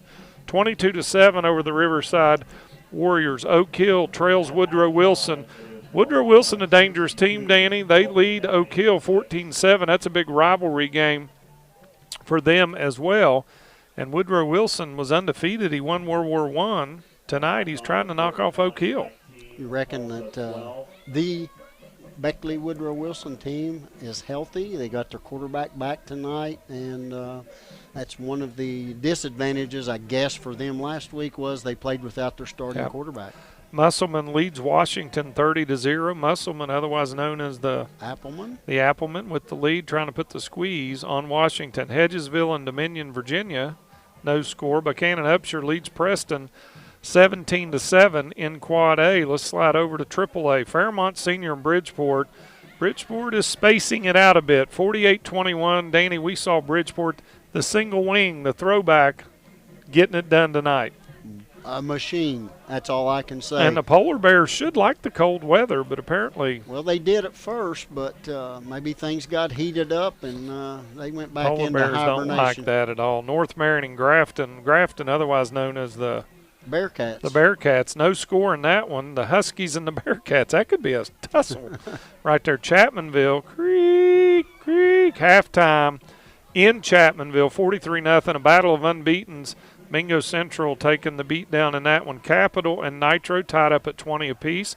Spring Valley leading South Charleston 14-0, trying to clip the Eagles, or the wings of the Black Eagles. The Big Reds of Parkersburg trail Herbert Hoover. It's 14-7 Herbert Hoover. Herbert Hoover got a bum rap with the Great Depression. Got blamed for all of the Great Depression, Herbert Hoover did. Unwarranted. Trying to redeem himself tonight. Joey Fields and company leading Parkersburg. That'd be a big win for Hoover after they got knocked off at Frankfort. If you remember last week. Did they get knocked off? I believe it was last week. Frankfort beat them. It was a beat down. That was a win for Frankfort. Greenbrier East 7-0. Jim Justice spotted in the locker room trying to fire up. The Spartans seems to be working. Logan whipping St. Albans. The Red Dragons have no fire tonight. It's 34-0. The Wildcats getting it done. Red Dragons have had no fire all year. Kaiser, otherwise known as the Golden Tornadoes. The Tornadoes tied with Mountain Ridge, Maryland, the Miners. It's 21 apiece in that one. Point Pleasant losing to John Marshall, the Army National Guard game of the week in this division. John Marshall up 35-7, trying to legislate a victory tonight. Pikeview 30-6. The Panthers leading Roanoke Catholic out of Virginia in that one. Class AA Bluefield 41-0 over Riverview, a team we're going to see next week. That's what I was going to say. Riverview The Raiders may be limping into Glen Hayes. The Raiders of Riverview. Had no clue. Had no clue. Nicholas County, the Grizzlies taking Independence. Whoa, look at that one. That's a shocker. 14 apiece. Independence is at home tonight, tied in that one. Philip Barber 42-0 over East Fairmont. The Bees trying to find their stingers. They are getting waxed by Philip Barber. Pendleton County 27-14 over Moorfield. Moorfield, a common nickname to one of our teams here tonight, Danny. Yellow Jackets? The Mount Moorfield Yellow Jackets. Doddridge County, Danny's favorite to win this division. State title on the way. Doddridge County 34-14 over Lincoln. Sherman, who has started marketing some coaches' attire, apparently Sherman has. They lead Scott 20-7. Go to their website, selling some coaching gear from what I understand. Roden County 28-0. They're trying to erase the Dots. 28-0. Roan is a good, solid ball club. Rich County. Rich 22. Ravenswood 0. Shady Spring and Westside 0-0. Our game here, Williamstown 24-12. Brook, not Brook Shields, but Brook 28. We're 8. The Red Riders got some coming back to do. Lewis County leads Berkeley Springs 13-7. Summers County and Liberty Raleigh tied up 0-0. And our final look will be in Class A. Gilmer County on the short end of Wahama's whipping post. All right, Wahama brings their whipping post, Danny. I don't see anybody stopping them from going back-to-back this year. 62-6 over Gilmer County, and they're at halftime. But they're just ranked number 2. Who's ahead of them? Just Wheeling Central's number 1, but I got to hang my hat on Wahama. Wahama's got a good ball club. Oh, my God, good program, and one of the Toth brothers is coaching Wahama and has led the resurgence of the White Falcons. Oak Glen and Clay Battelle, the Seabees, hanging in there. It's 8-8 in that one. Tug Valley trailing man at halftime, Mr. Mayo. That's a shocker right there. Surprising. I'm sure on your pick'ems you picked that one correctly. East Hardy, not Laurel and Hardy, but East Hardy 7, Cameron 0. Greenbrier West trailing Midland Trail. It's 20-0. Midland Trail over the Cavaliers. Buffalo. Putnam. Got to get that in there, don't you? Have to.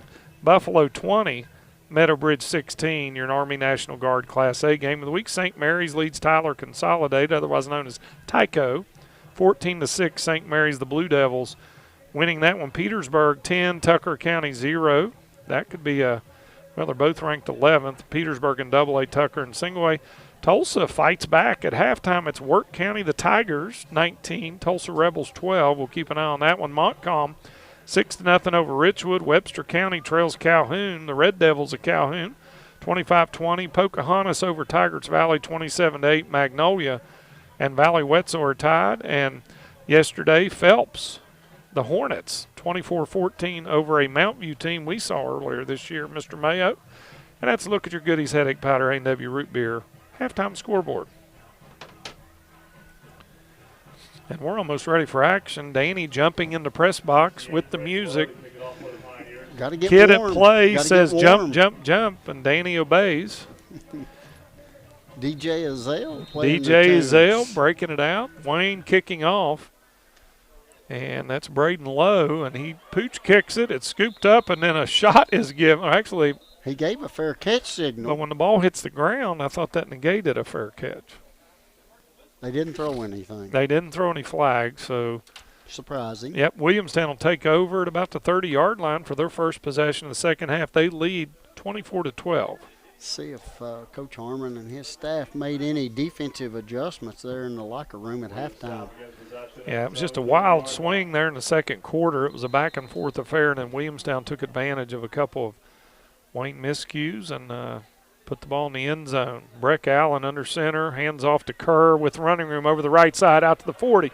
45-50, he's in the clear. And all of a sudden a flag gets thrown back at the 45-yard line. Kerr with a 70-yard touchdown run for Williams. And a penalty marker on the play. Wow.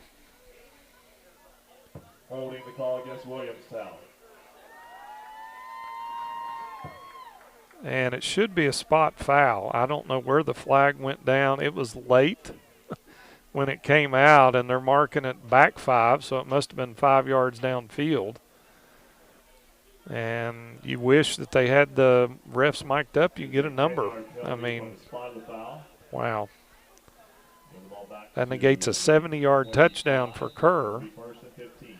And 1st and 15 for the Yellow Jackets. Again, the late flag in the middle of the field. Breck Allen under center takes the snap, fakes it this time. He rolls right, throws an out pass. Allen's pass is incomplete. And it falls incomplete. I didn't see who the intended receiver was. Jack Moore, I think, was out in the pattern.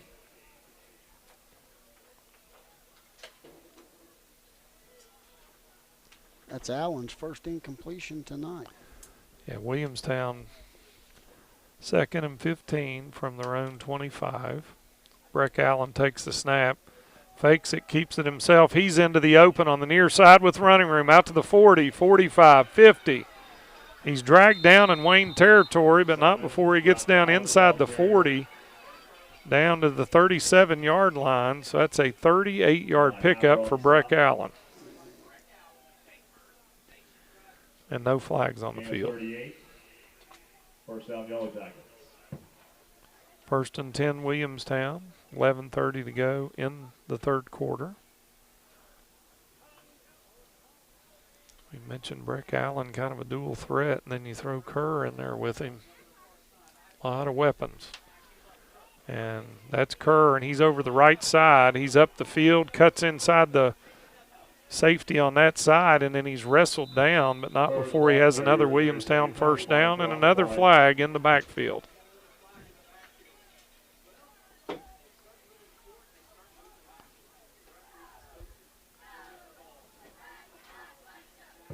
Personal foul to call against Williamstown.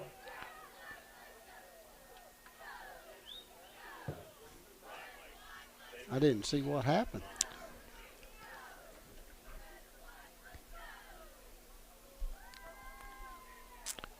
Another big play negated, so Williamstown back on their side of the field at the 48-yard line. 15-yard penalty from. And it'll be another first down and 25. And Lance Eastham, the white hat, picks his flag up and winds the clock. Wayne might want to put a defender out here. And they hand off to Kerr. He's got 2 defenders after him, but he turns the corner and then gets a little bit out of the play that really had nothing, didn't appear to have anything going on, and he gets out to the Wayne 46. So a gain of 6, second down for Williamstown. It gives Kerr 10 carries and 66 yards. But believe it or not, he's not the leading rusher for Williamstown. Breck Allen. And Williamstown back on the ball second down and 19 to go from the Wayne 46. Snap to Allen. He looks right. He rolls right. He's got a guy wide open in the seam. He actually mishandled, and it's intercepted. And it went right through the receiver's hand and then was picked off by Wayne. Was that Wayman? Allen's pass intercepted. I couldn't tell. Actually looks like that may have been John Justice. So the drive ends with an interception on a ball that went through the receiver's hand. And then Wayne. Wayne will take over 1st and 10 at the 32-yard line. Hand off to Caden Hayton. And he is knocked down quickly.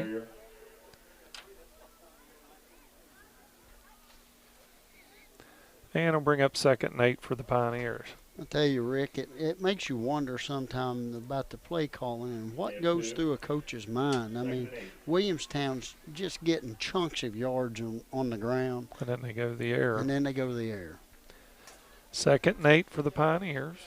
Good. From their 34-yard line. That's good for Wayne, though. Trey Hayton under center gives the ball to the jet sweep, man in motion. And, boy, he is corralled. And then I know this is going to shock our listeners. There were probably 3 flags thrown in the Wayne backfield. 11, Eli, half of the ball carrier. Penalty markers on the play. Wow. Halfer on the carry, but I got a feeling that's going to come back. That was thrown by the white hat in the backfield. And a holding call against Wayne. And Danny, on both sides of the ball, we saw this last week at Spring Valley, playoff caliber teams, week 10, boatloads of penalties. I mean, it's really got to be frustrating for both coaches. Well, using the term playoff caliber lightly, yes, it is. But any coach at this time of the year, these fundamental mistakes that they're making are things you see in game 1 and game 2. Yeah, it's going to be long for Wayne now. Williamstown had the long yardage. Now Wayne facing a 2nd and 18 from their own 24. Trey Hayton under center, hands off to Caden Hayton. He's got running room on the near side, and he hurdles over a tackler and then steps out of bounds, and another flag came in back. Unbelievable. That was a legit call. We'll see what the call is. Lance Easton. And we got another holding against Wayne.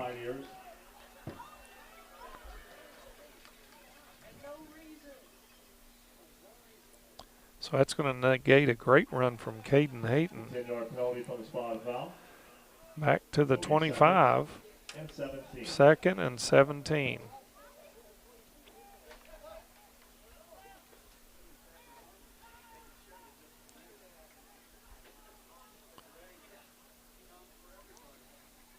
And Wayne back in the huddle.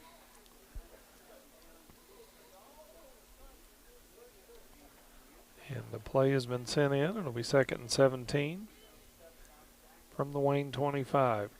Trey Hayton under center.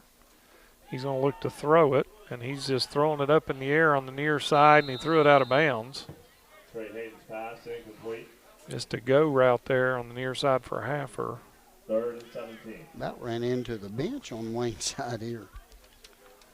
Yeah, it's going to bring up these 3rd and long for the Pioneers. 2nd and long, 3rd and long does not fit what Wayne wants to do. And that right there is a perfect example. Yeah, 3rd and 17 for Wayne. 9:30 to go in the 3rd quarter. Trying to capitalize on the interception.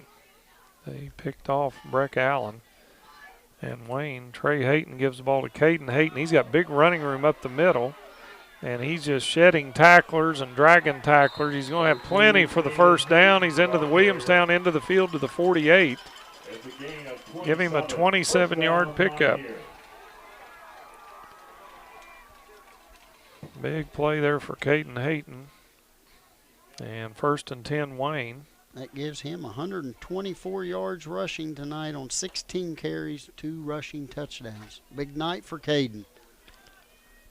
And Wayne back on the ball. Hayton under center. Takes the snap, gives to Wayman, and boy, he got bounced back and then slung back. And he's back on the Wayne side of the field, so that's a big loss for Wayne, back to the 49, so a loss of 3, going to be 2nd and 13. Yeah, Williamstown making some kind of adjustments there because, you know, that's been the sequence of Coach Harmon's play calling. Any time that Caden hits that C-gap trap, gets big gainers, he always comes back with the short trap inside, and Williamstown did a good job of stopping that trap. And Wayne back on the ball, 2nd and long. Trey Hayton under center. They fake the jet sweep. He looks into the gap and just throws it behind his receiver. Don't know if somebody was supposed to break the route off or not, but he threw it behind. I think it was Haffer. No. Where's that? Number 13, it looks like. Bentley Napper.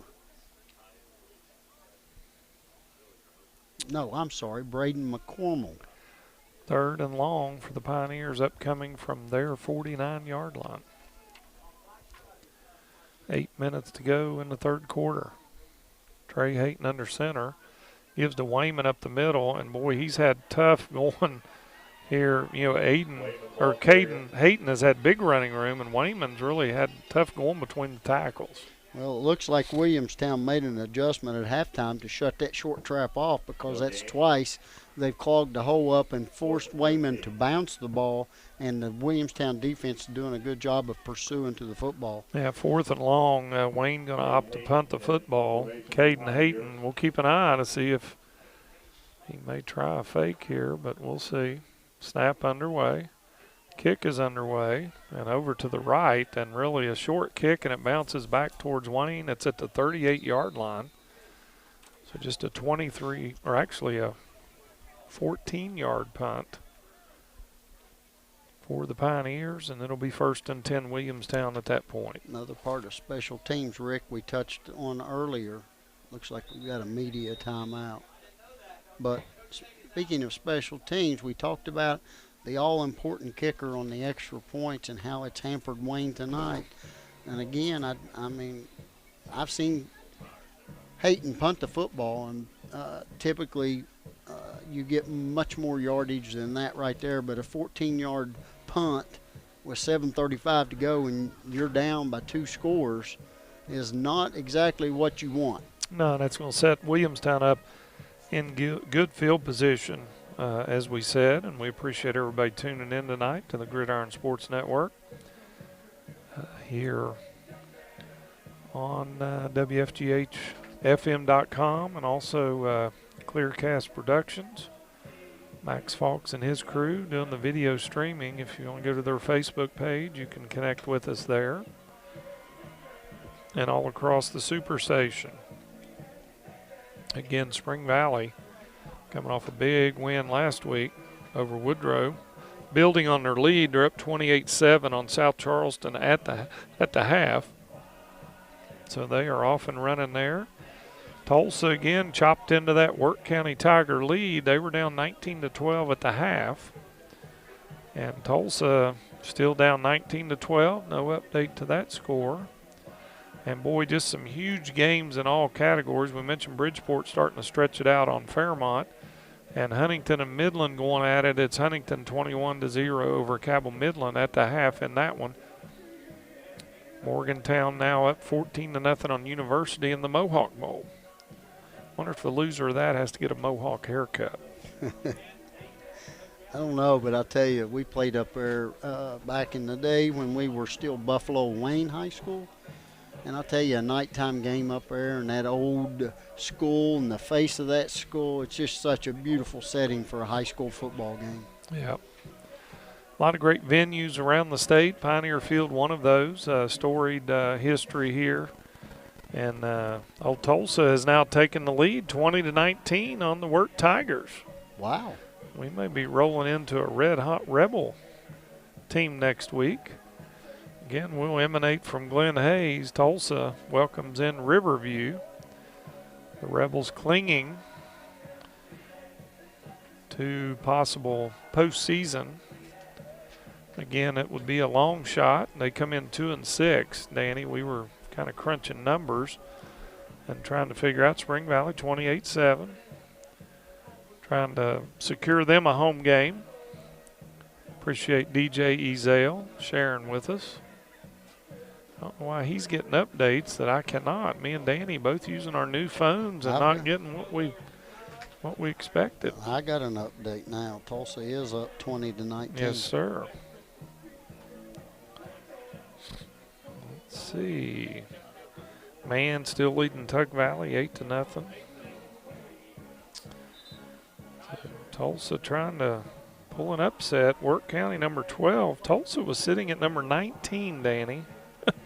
Going into the week, they take 16. So with this reclassification, yeah, I mean, if they can pull off the win tonight, I'm not so sure they're not next week playing for their playoff lives and still have hope to get in. Yeah, if they come out with a win tonight, big bonus points. You know, Wirt's got 6 wins on their record. Here comes the Williamstown Yellow Jackets.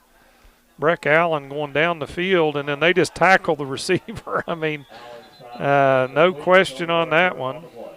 Intended for Terrell Miller. And Wayne, I don't know what kind of coverage that was, but I guess it's better than giving up 6. Yeah, I think they felt like maybe they were beat, and so they just grabbed a hold. And in high school, and there's been discussion about this because the college games went, I think, to the spot foul now.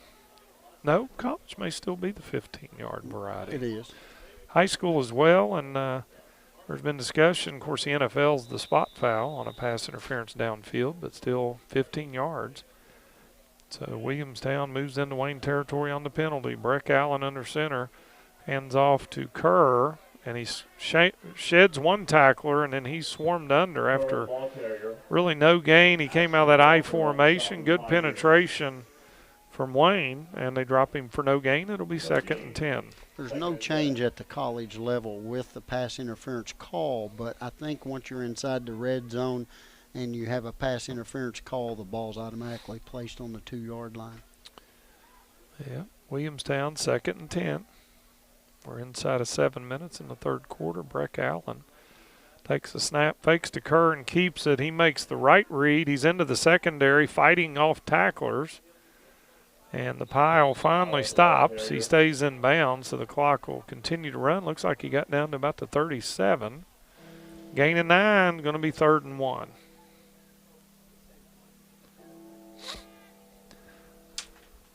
We mentioned Williamstown at the half led 24-12. We're still at 24-12. They're going to give him 8, so 3rd and 2. On the Breck Allen run, he made the nice read on the belly option there. He pulled it out. And look at this. There's the load formation, and boy, he's got running room. There goes Breck Allen. He's into the secondary. Allen, the ball carrier. And he's going to have a first down, and he is down inside the 30, down to the 25. So a gain of 13. He needed 1 or 2. He gets 13. 1st and 10, Williamstown. That puts him over the 100-yard mark for the night. 11 carries, 101 yards rushing.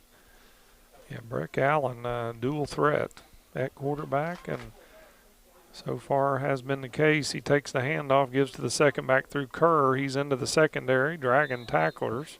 Kerr, the ball carrier. And he's down to about the 17. Going to be 2nd and 3. Williamstown on the move. They had the drive here in the second half that ended with the interception on the tipped ball. Appeared to be well thrown by Allen, but his receiver mishandled. Wayne picked it off. Breck Allen looks right, throws a slant pass to the far side, and then a late flag comes in. And the white hat threw it at the feet of the quarterback. He took a shot as he tried to throw the pass. And it's going to be a personal foul, roughing the passer against Wayne, and that's a huge penalty. That'll be a half the distance from the 17. That should take it down to about the 8-yard line. First and goal, Yellow Jackets. 1st and goal to go. Ball just outside the 8-yard line. From the 8. Breck Allen under center, I formation. Kerr dots the I. He gets the ball with running room to the right. He bounces off tacklers, trying to fight his way towards the end zone. He gets ridden out of bounds. He's inside the 5, I believe.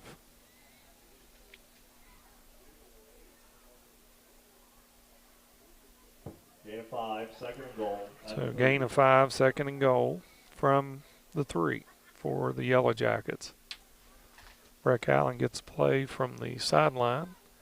Coach Chris Beck and his crew send in the play. They spread the formation, slot left. Single wide out right. Man comes in motion as Kerr. He gets the ball on the jet sweep with running room, and he pretty much walks in to the end zone. 3-yard touchdown for Kerr. Danny, they'd been running back Allen, and then they run the jet sweep, and Kerr has big running room. If I'm not mistaken, Kerr lined up out in the slot formation on that. I was looking for them to run that.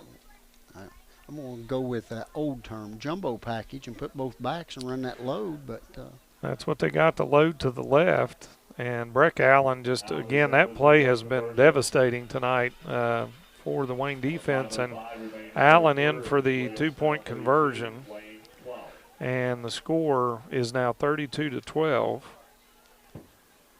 Williamstown leads Wayne with 5:05 to go in the third. We're going to step aside and take a break. You're listening to High School Football on the Gridiron Sports Network. Tonight's broadcast of high school football is sponsored in part by our faithful community partner, Wayne County Assessor Rick Browning. Rick is a longtime friend of our public schools, our radio stations, and we are thankful for his willingness to serve in public office as the incumbent assessor for Wayne County. Thank you, Rick, for your dedication to our student athletes and your support of the Gridiron Sports Network. Rick Browning thanks our listeners for their support in the past and continued support this year. You're listening to high school football action on 90.7 WFGH. And Williamstown strikes again here in the third quarter to extend their lead to 32-12. And Hoops is on to do the kicking duties. He squibs it to the second level of that Wayne return. And Wayne with a big return over the left side into the clear. Down the far side to 40, 35-30. And he's going to go the distance. And I don't see any flags. Are you sure? 81 yards for a Pioneer touchdown. Heifer. And we have a penalty, and it's a hold against Wayne. Wow. Wow.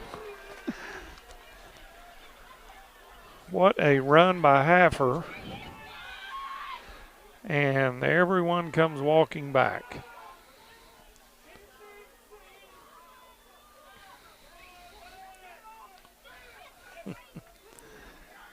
You can hear the home folks not happy. Boy, that's a backbreaker. That was a great run. Wow. And the frustration starting to build. I mean, that was a great way to answer. From the spot foul, Wayne begins possession at its own 25. And negates a great return from Heifer. And Wayne backed up to their 25, so it's going to be 1st and 10 for the Pioneers.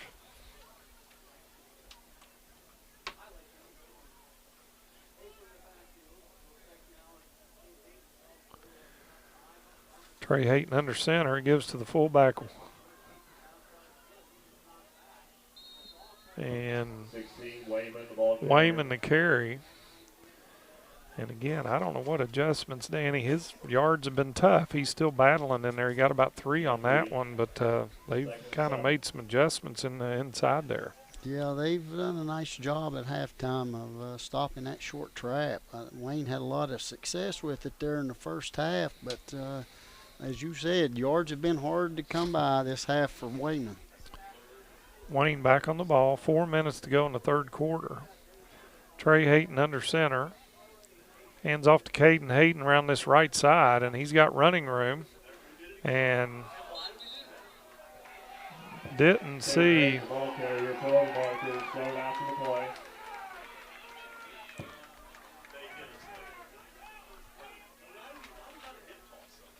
We'll see what the call is there. It was on the near side. Caden Hayden had a nice pickup. And it may have been a late hit on Williamstown, and that's the way they're walking. I think that's what the call is. The call against Williamstown is a 15-yard penalty from the end of the run.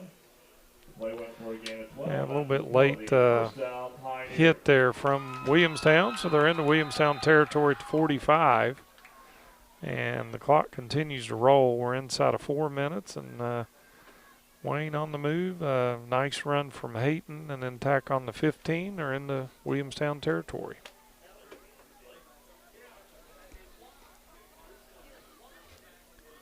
Trey Hayton under center, fakes it, runs the bootleg right into the defense, and he has stood up and dropped. And they're going to give him the line of scrimmage, but he got pushed back 2 or 3 yards. And it's going to be 2nd and 10 for the Pioneers. Again, you can't say enough about Coach Beck and his defensive staff, whatever adjustment they've made right there. I mean, we talked about the whole first half. Williamstown's offense was controlling the line of scrimmage. Wayne's offense was controlling the line of scrimmage.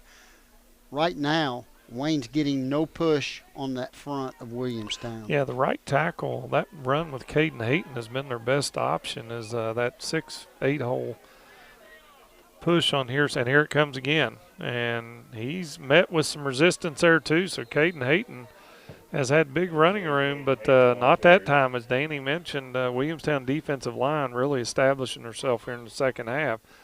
And it's going to be 3rd and long for the Pioneers with 2.5 to go in the third quarter. That's Caden's 18th carry tonight. He has 138 yards rushing. Yeah, he's run tough, run well. Williamstown trying to gear up and key on that. And Wayne in a kind of an odd formation. They got 3 wideouts right and a man behind them, and then they throw a deep pass that's picked off. And here he comes up the far side, and that is going to be Fulton. And then he's wrestled down. I think the penalty flags we see in the back are after the interception, so the interception will stand, and then I think Williamstown got flagged for an illegal block in the back. Holding the call against Williamstown. It was after the interception. So Williamstown will take over on the interception. It will be half the distance from the spot of the foul. And Williamstown will take over 1st down, but they'll be back inside the Yellow Jackets begin possession at their own 6-yard line. 6-yard line for Williamstown. Be a key defensive stop right here for the Pioneers. I mean, you're talking 3 scores, and you've got them pinned deep in their territory. Yep. It's a very important defensive series for Wayne right here. Yeah, 2:04 to go. Williamstown 1st and 10 from their own 6. Breck Allen comes up under center. Kerr back deep behind him. They give to the fullback. We haven't seen that a lot tonight, but Number 3, Jack Moore, the ball carrier. that is Jack Moore. He actually has a touchdown in this game. Just a short pickup on that handoff. It's only his 2nd carry. 2nd and 7. 2nd and 7 for Williamstown. Again, closing in on 1.5 minutes to go in the 3rd. A brisk evening at Pioneer Field. A little chilly out here. You got a coat on? Yes, I do. Nice warm coat. Breck Allen takes a shotgun snap, throws a quick bubble screen to the left to Fulton, and sniffed out well by the Pioneers. And then a late flag Pass completed to Fulton. comes from the back judge. I don't know what he saw.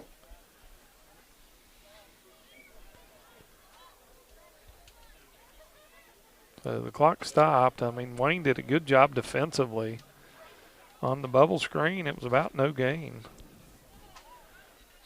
And we got to huddle up, and we're going to have another personal foul on Williamstown. Personal foul against Williamstown. And that flag was 20 yards back, so I don't know what happened on the near side, but wow. Coach Beck not going to be happy. I don't know the penalty yardage. We keep saying every week we're going to total it up, Danny. We've yet to do it. But I'm telling you what, it has been a ton tonight on both teams. Yes, it has. And as you said, we experienced this with that crew last week, making calls that in all my years of calling high school football, some calls I've never seen made, and tonight they're throwing flags every play. Yeah, it just drags the game. It's hard to get a flow. And Williamstown going to take a timeout. We're going to stay here with them. 53 seconds to go in the 3rd quarter. A big 3rd and 13 for the Yellow Jackets. And Wayne needs to get a big stop, as Danny said. Maybe flip the field position, get a chance to get another score on the board. And plenty of football left here in the 4th quarter to mount a comeback for the Pioneers. Not really any score updates with the other county schools in action tonight. Spring Valley still up at the half, 28-7 over South Charleston. Tulsa's taking the lead on Wirt County in the 3rd period, 20-19.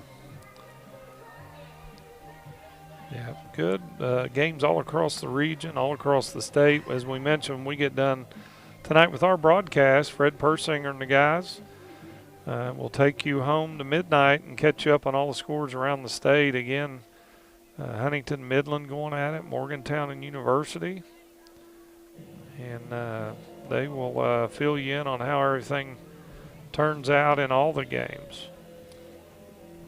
That game at Chapmanville, Rick, has went final for Chapmanville and Mingo Central. Chapmanville beating Mingo Central tonight 46-0. You got to wonder if they obviously a running clock probably in the fourth quarter of that one. And Williamstown, 3rd and long from their own 3-yard line.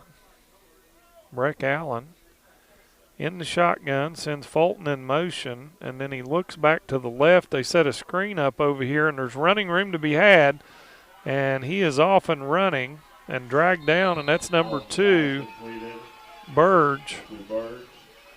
And Burge, I tell you what, a nice design, Danny, a screen pass away from the strength of the formation, and 27 yards later, it's 1st and 10 for the Yellow Jackets. Yeah, did a good job of setting that up that time, and Burge did a good job of getting up the field as soon as he could and pulled out a 27-yard gain.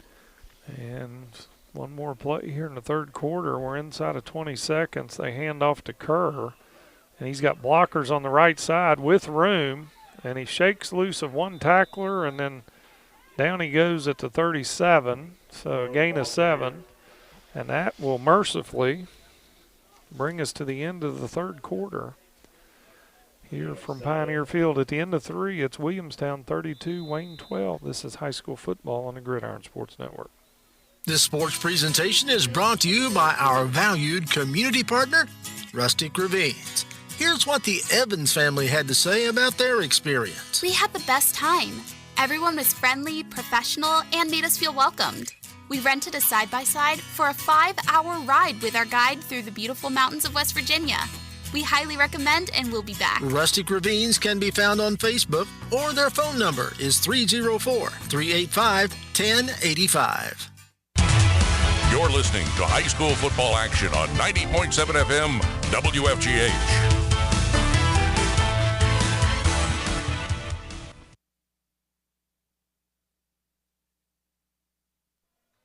And welcome back to the Gridiron Sports Network. And Danny, I don't know if that's total penalties or on one side or the other, but our buddy Tim Carper, 16 penalties for 140 yards to this point. I don't know if that's combined between both teams or what. We'll get you turned up. I knew it was high, but I didn't realize it was that high. I mean, this is a flag fest out here right now, and it's not like both teams are playing dirty, but they seem to find something to call or throw a flag on every play. Well, like you said, it makes it difficult for a team to get in the flow of the game when you've got that many penalties going on.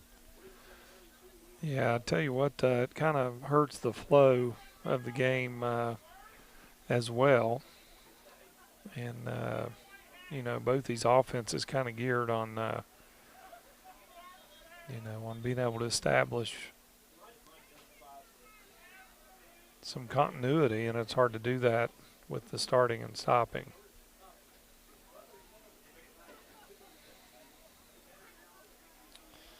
So both teams on the sideline. We mentioned a little bit of extended timeouts with the media here. This is the game of the week on television, so a lot of exposure for both these teams.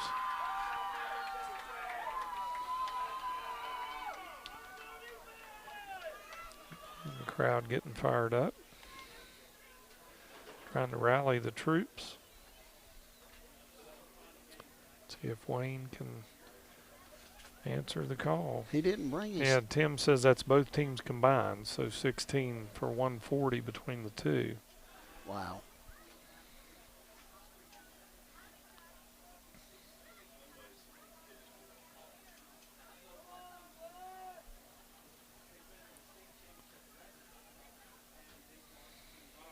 And again, all of our teams across the Gridiron Sports Network in action tonight. Tulsa trying to pull an upset at Work County. And Spring Valley seems to have things in hand at South Charleston. So we'll see how both those games finish out as well.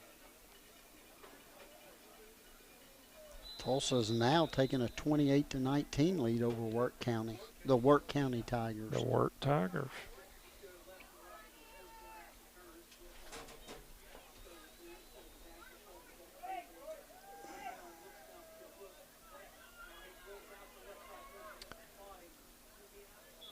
Breck Allen's pass is And Allen goes to the air. Third down. 3 yards to Brings go. up 3rd and 3 for Williamstown.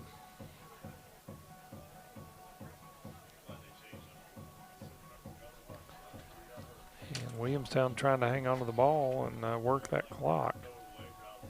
Well, they're not going to work it if they keep throwing incompletions. Yeah. Breck Allen back in the shotgun. And hands off. And that way, actually, Breck Allen keeps it. And he's into the secondary, still going inside the 40, the 35. And believe it or not, there's a flag back at the 38. Oh, my gosh. Another block in the back. Wow.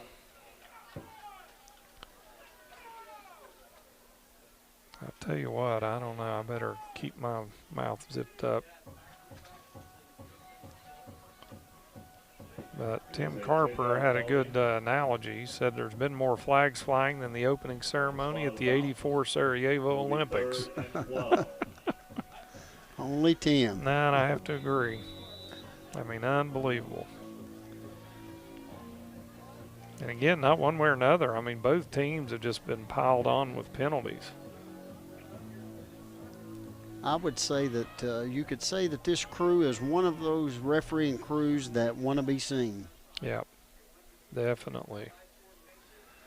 And Breck Allen throws to the right. He's got a man open and a nice pass and catch. I don't think he's going to quite have the first down. It's 3rd and 12. We'll see where they mark it at. Allen's pass completed. Mason Kern. Kerr on the reception. Gain of 7. 4th down. 4th down. We'll see if they're going to go for it. It looks like they may.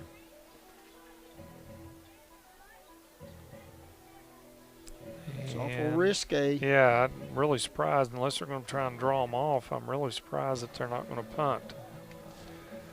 But here they go. Breck Allen in the shotgun. He's got slots both ways, and they are going. He keeps it. And, boy, he's got big running room up the middle, and he's got enough for the first down. That's a huge play for Williamstown as Breck Allen keeps the football. Gain of 9, first down for the Yellow Jackets. He gives Allen 110 yards tonight on 12 carries. And if you remember, they took over on their own 6-yard line, and they have moved it out to about the 45. So Breck Allen hands off to the first back through with running room. And didn't catch. I don't think it was Kerr. I think it was the fullback. And he got about 8 or 9 yards. Was that Jack Moore? Jack Moore. Yeah, Jack Moore on the carry. 2nd and 1. 2nd and 1 for Williamstown. Inside 11 minutes, 10.5 to go on a rolling clock. Williamstown up 32-12 and trying to get in position to get more. Breck Allen in the shotgun, snap, fakes it. He keeps it, goes around the right side. He's going to have enough for the first down for Williamstown, down to the 45 of Wayne. Okay, we're all on the stop. Gain of 2. First down, Yellow Jackets. And the clock rolls on, 10 minutes and rolling. Wayne trying to hang on, trying to stop Williamstown and get the ball back and cut into the lead. As Danny mentioned, Tulsa extending their lead at Work County. That'd be a great comeback for the Rebels if they can pull that one off. Breck Allen throws, got Fulton here on the near, or not Fulton, actually it's number 2, that's Burge. It's been a favorite target of his. Pass completed to Jenna Burge. And I don't know, they're not showing what quarter that Tulsa game is. It says 28-19, but oh, there it is, 4th quarter, so that game's still going on. And Williamstown on the move here at Wayne. 1st and 10 inside the 35. They hand off to Kerr, and he gets to the second level before he's wrestled down at about the 25-yard line, a gain of 7. Creeping up to 100 yards. Yeah, 9:20 and rolling on the game clock. 16 carries, 94 yards for Kerr tonight.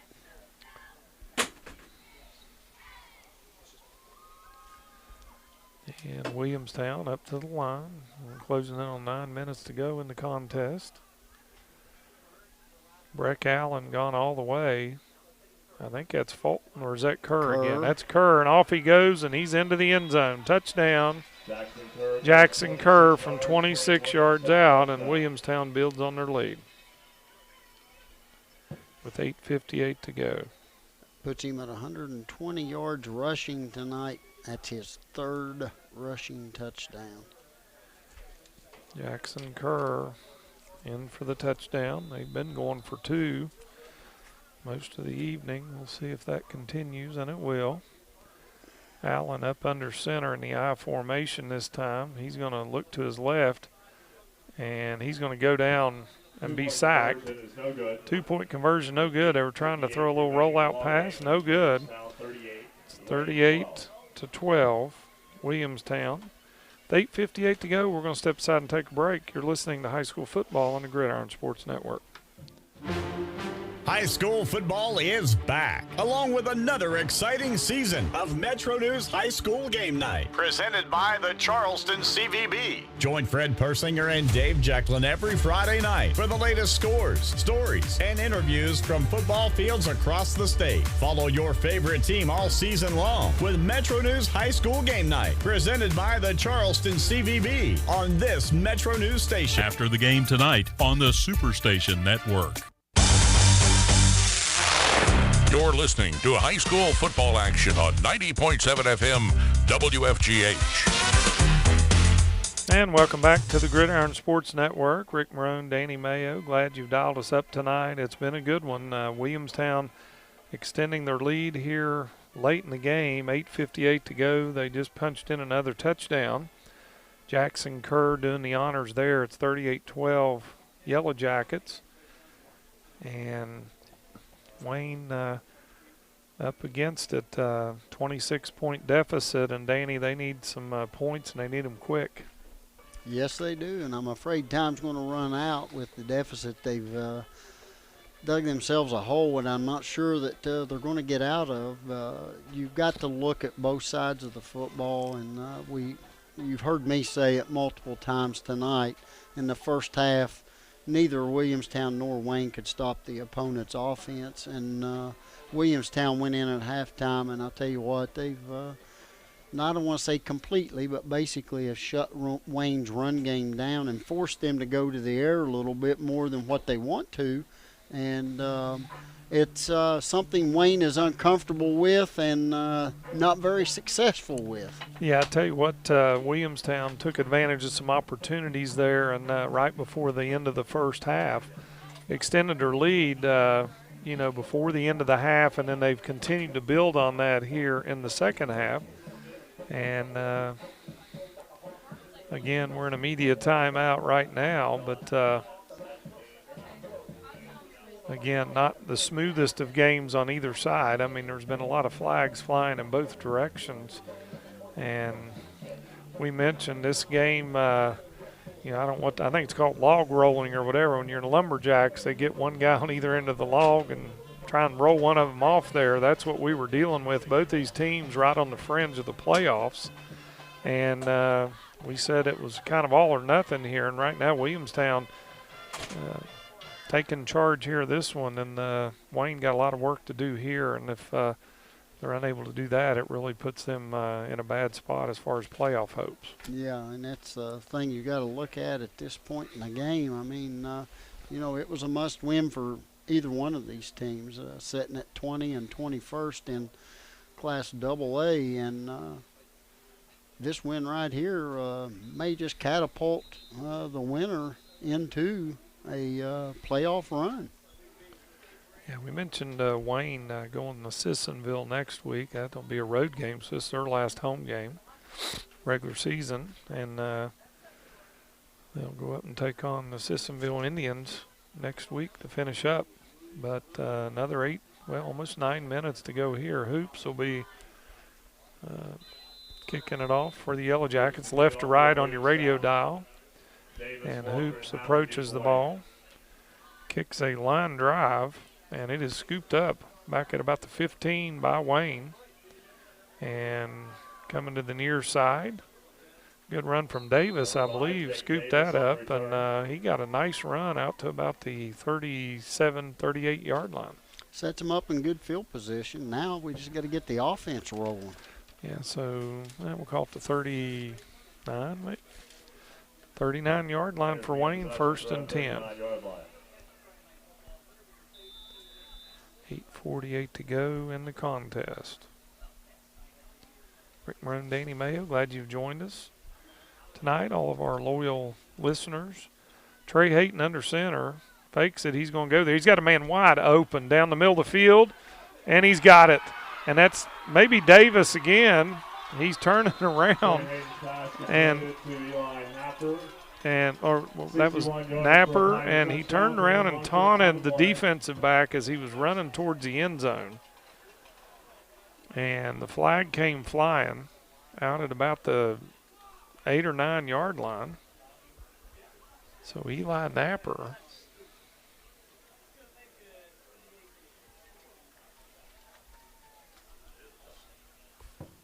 touchdown is good. It is a personal foul. Unsportsmanlike conduct against Wayne. And the penalty will be enforced on the kickoff.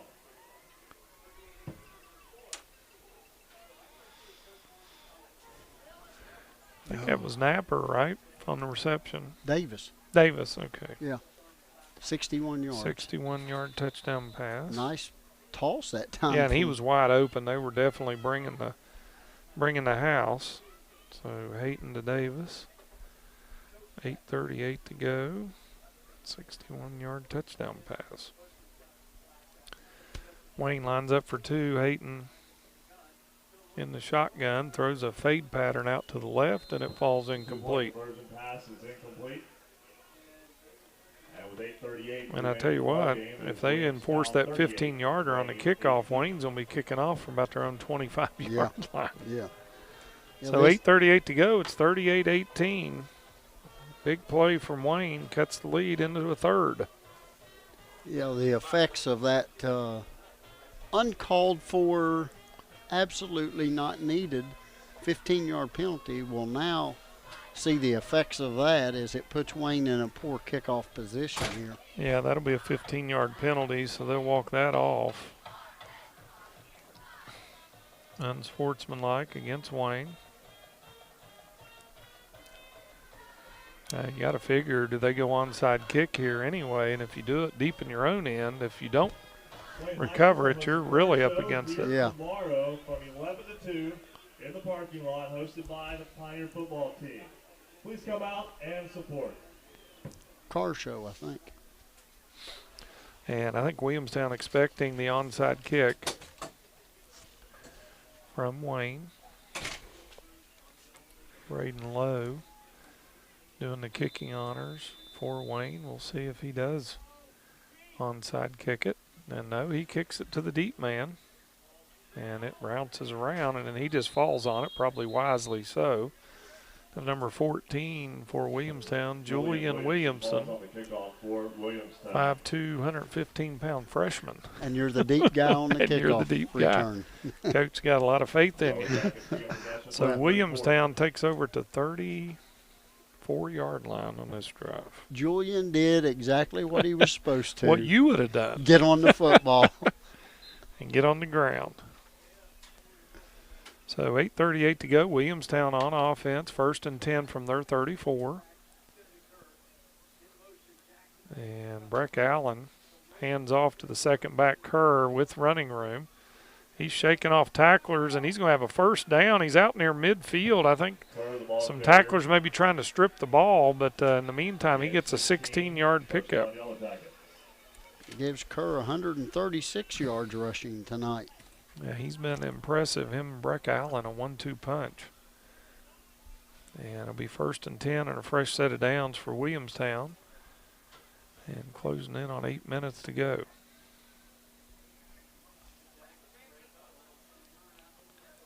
Yellow Jackets back on the ball. Play clock down to 12. Breck Allen takes a snap, running around the left end with blockers. And he cuts back. He's a nice cut there. Looks like he's got another first down. Allen, the ball carrier. And he's down to the 40-yard line, another 10-yard pickup. 122 yards for Allen tonight. And a first down for the Yellow Jackets. 258 yards rushing between him and Kerr. Williamstown back on the ball, 1st and 10 at the Wayne 39. Breck Allen under center, takes a snap. Second back is Kerr. He's got running room around the right end, down to the 30, 20, 10, 5, touchdown. Jackson Kerr goes 40 yards. 40-yard touchdown for Kerr. No flags? So Kerr, you mentioned he had 3, I think, before that. That would be his 4th. But the concern right now, there's a Wayne player down out near the 40. The training staff ran out immediately, so we'll try and see what the situation is there. Did not look good. Yes, to answer your question, that is Kerr's 4th rushing touchdown of the night. Yeah, 7:31 to go. It comes in the 4th quarter, and he's on his feet, thankfully. So the injured player is up and back on his feet to a nice round of applause from the home folks. Well, I hate to tell him, but he's got to come out for one play. That looks like Wayman. Injured player 16, Jaden Wayman. Yeah, the touchdown, the 40-yard touchdown for Kerr. And Williamstown will go for 2. They lead 44-18.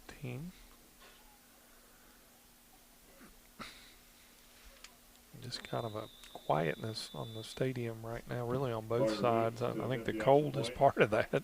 Yeah. They're actually going to try and kick it. So Hoops is on the field. And this will be the first kick attempt on a touchdown. He's ready. Snap is on the way. It's high. And so the holder trying to run with it. And then he throws it, and it's complete.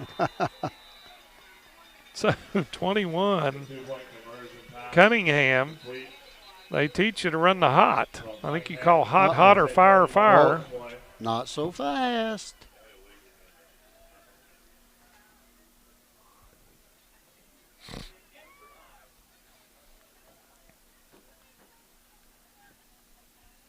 Ineligible man downfield, maybe?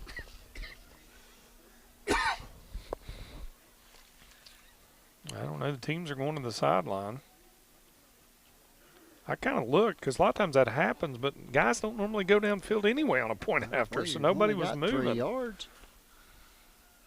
Yeah, I don't know what to call.